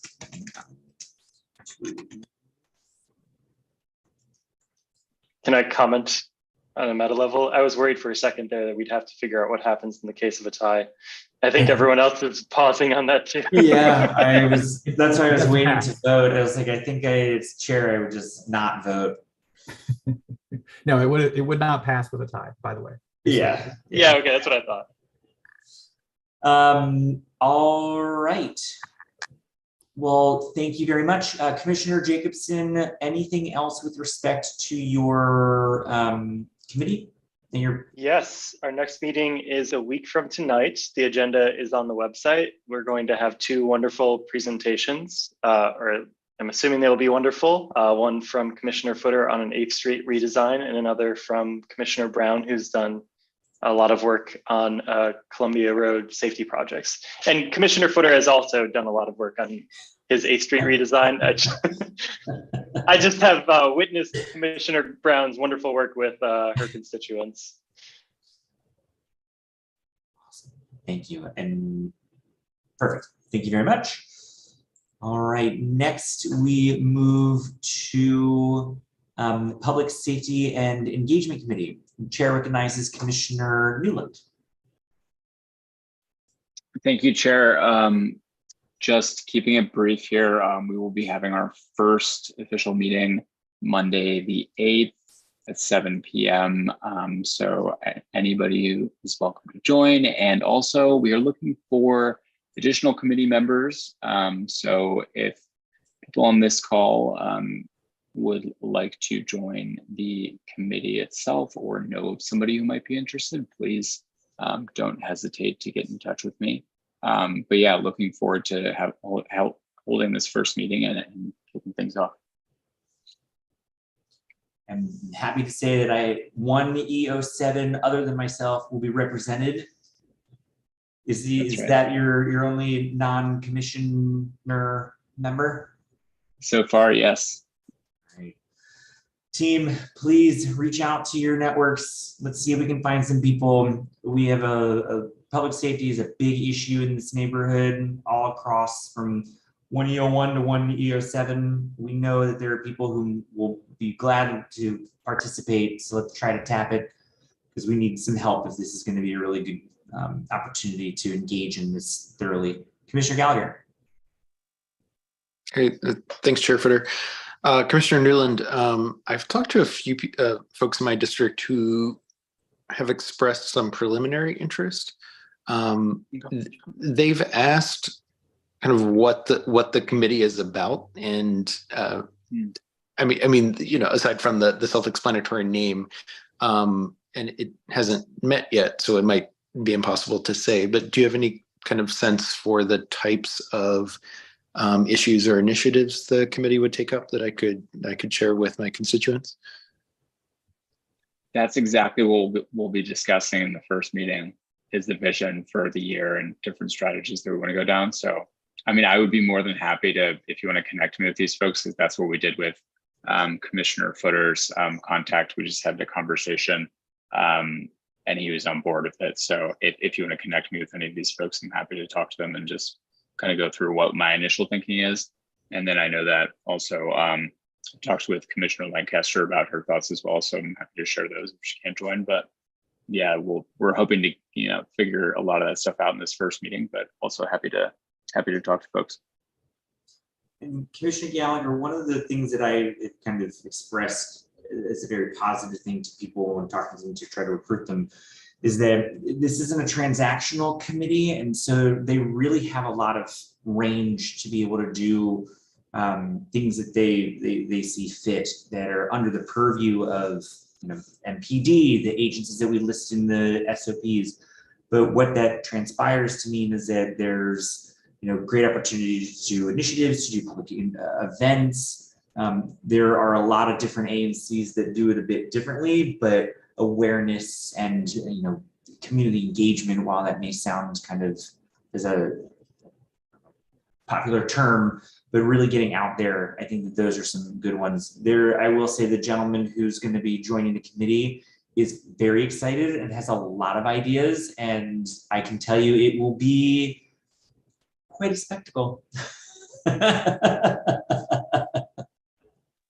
Okay, you're really selling this now, this first meeting. Yeah, It's gonna be good. No, thanks to you both for clarifying. All right. Thank you, Commissioner Newland. All right, now we move on to ABRA, which I guess is now the ABCA, right? Is that the new name? Yep, ABCA. ABCA, great. And the first piece of business is with respect to the settlement agreement with Skylift Lounge, formerly Bravo Lounge, and the chair recognizes Commissioner Brown for 5 minutes. Excellent. Thank you. We did have a representative from Skylit Lounge. I don't know if he's still on. Yes, Alan is on. If he can raise his hand, he's still kind of present. Yes. You can promote him, but basically on him to get promoted, I'm happy to kind of walk through just the core elements of the settlement agreement.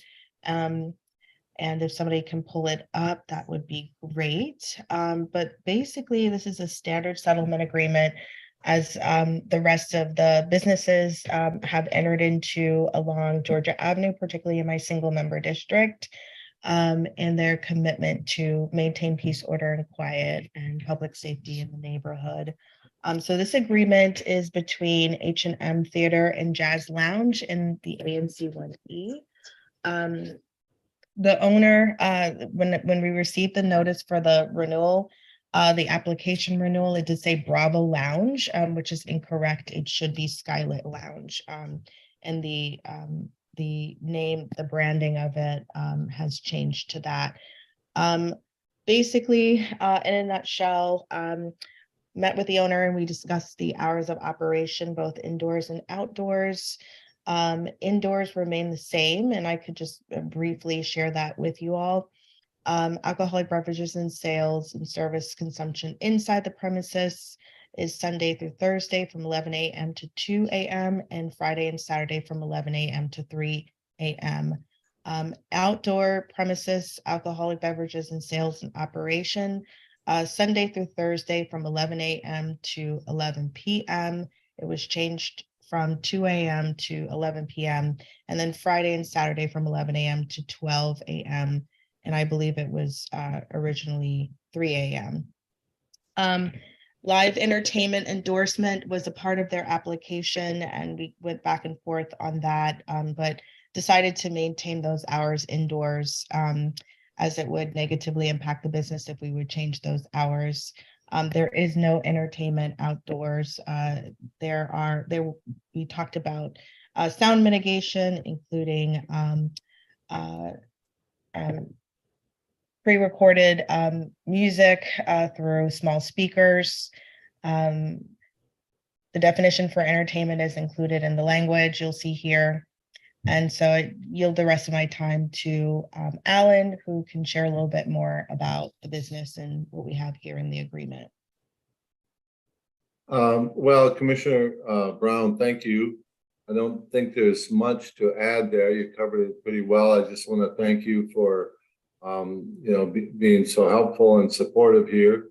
The sound will be maintained, and I believe it's in keeping with the rest of the clubs and lounges and nightclubs along the Georgia Avenue there, the corridor. So thank you all for being supportive. Recognizing the roll call hearing is on the 15th, and that we, at the last meeting, passed a resolution in protest of this license, particularly because we couldn't get a hold of the owner, and Abra was not able to provide that information to us. Once we submit the settlement agreement, and Josh, we can work on the instructions for that as I've shared them.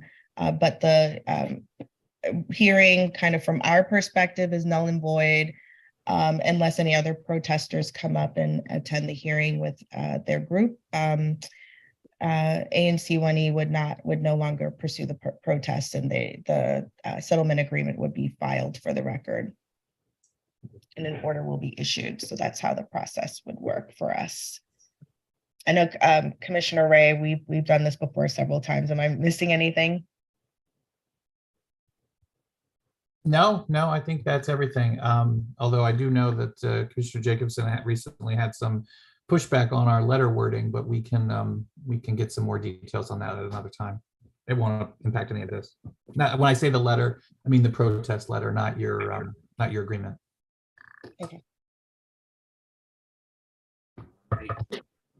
Any questions for Commissioner Brown or Alan? Chair Footer, could you scroll down to the bottom? Absolutely. I just want to see the language that we put in here all the way at the bottom because I think this is the language they had issue with. But I haven't heard back from them on why the certification language was not enough. So I'm not sure if there's a way to, if we vote in favor of this, allow us to modify the language afterward, or if it's not enough for what exactly ABCA's looking for. We include that in the motion because that sounds procedural for us, right? Yeah, I would say that it probably, we can amend this just certification of how we're transmitting it, because this is just informative of like notifying them that we did this action. That's fair. Okay, cool. I don't want to know that we have weight in this. Right?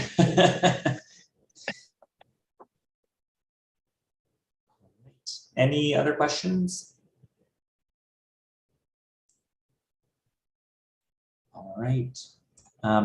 Hearing none, I'll now accept a motion to adopt the settlement agreement with Skylit Lounge, formerly known as Bravo Lounge. I motion for unanimous consent. Is there any dissent? Hearing none, the motion passes. Thank you, guys. Thank you. All right. Sorry, Commissioner Brown. All right, going back to the agenda, Commissioner Brown, I'm not sure if you wanted to mention anything about the other market that you're still. Yes.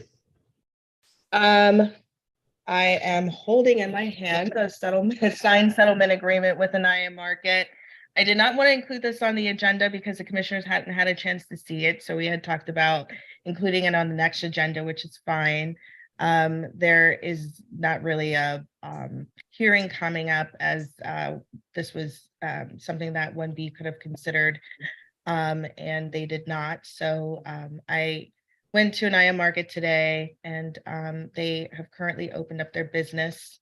For those who are unfamiliar, this is a new liquor store that's located at 2921 Georgia Avenue Northwest. It used to be a nail salon with a parking lot between Columbia Road and actually where Skylit Lounge is located. Neighbors contacted us with concerns. They had initially tried to protest the license, and the ABC board did not recognize that, as I believe there was an issue with delays in submitting the letter in response to the protest hearing. Basically, I met with the owner. Hours of operation are currently Sunday through Thursday, 9 a.m. to 10 p.m. and then Friday and Saturday from 9 a.m. to 11 a.m. They may want to change the hours down the road, but we had talked about that. Particularly concerns around the sale of particular types of alcohol and beverages during the day, during their hours of operation, as the public park is directly across the street. You have substance abuse issues there currently. We have folks kind of hanging out during the day and taking over kind of the shaded space. It's not really appropriate for children, so we try to mitigate that as much as possible. I know outreach has been done several ways, but that's just a challenge for us. So I think to help mitigate those issues, the owner and I have talked through ways where we could mitigate that, and that is kind of keeping prohibiting the sale of mini bottles and single sales, and maintaining anything below 375 milliliters within, and then for bottles of alcohol, and then no sales of disposable cups. So those were the issues that we talked about, very standard to the settlement agreement that we passed with Harvard Liquors and with Aurora Market. So everything is pretty much the same, and and that's what we've agreed to. So looking forward to filing this for the next meeting. And thank you so much for allowing me to provide the update. Thank you. All right, next we have Commissioner Jacobson with an update on Medusa Lounge. Yes, Medusa Lounge, and we had a roll call hearing on Monday. Medusa Lounge did not appear, unfortunately. I was also told that our the letter that we had sent to ABCA was not valid because they claimed it was missing some key items in the certification. So once we get the board order, we can figure out what exactly their issues were. But my understanding for the next steps there are that once the board order comes out, Medusa will receive a notice telling them to cease operations because they did not appear in front of ABCA for that roll call hearing, at which point they have 10 business days to appeal and ask for forgiveness, for lack of a better word. And then we'll have another roll call hearing once that happens. The more experienced commissioners can correct me if I'm wrong on that procedure, but it sounds like that's how it usually goes. So I am hopeful that once they receive that letter, they will come back to the settlement agreement that they have agreed to in theory, but will not propose any amendments to or sign the document. So that's all. Thank you very much. All right, now we will move on to our final item, which is the monthly financial report with Treasurer Ray. I will pull up that document now. Thank you. And just for everyone's knowledge, the OANC is about to implement a new financial reporting system, which I have not seen, so I don't know what the new one is going to look like and what we're going to get out of it in terms of reporting. But so this is what I do have for this particular time, and it's an accounting of the bank account from the first of the year until the end of last month. As you can see, we made two deposits of one for $50, one for $200. Those were the initial deposits to get the account back up and running, and then later those were reimbursed back once we had received our $9,334.29 allotment from DC. We've written, we had the PNC bank charge was for the actual physical checks, the printing of those. We paid our security fund to get bonded. We paid for our branding, and our communication expenses included the website payments and our Zoom account payments. So this is everything. If you have any questions in the future, you can always just reach out, but I'll try to do this each month, something like this each month.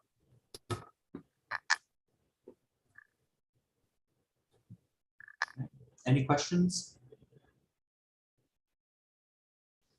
The only thing that I'll add is that based on our last meeting and we approved the consent agenda, the opportunity for the commission to apply for 3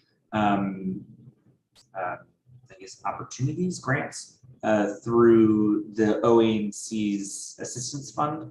And we submitted 2 of them. I was holding on the third, and I'll explain why in a moment. But the 2 were to be reimbursed for the Brandon Diagero's branding services, and the other one was to help us with for rental services for facility rentals when we had in-person meetings. And both were denied. And the third one was to purchase a hotspot. So to have this security in case during our in-person meetings that the internet is not great. And so now that we're moving into May, and Commissioner Ray and I are going to go and look at the location and test some of the capabilities. We may submit that for our May meeting. And so that hopefully I've gotten assurance that that's something that they would 100% support if funding is available.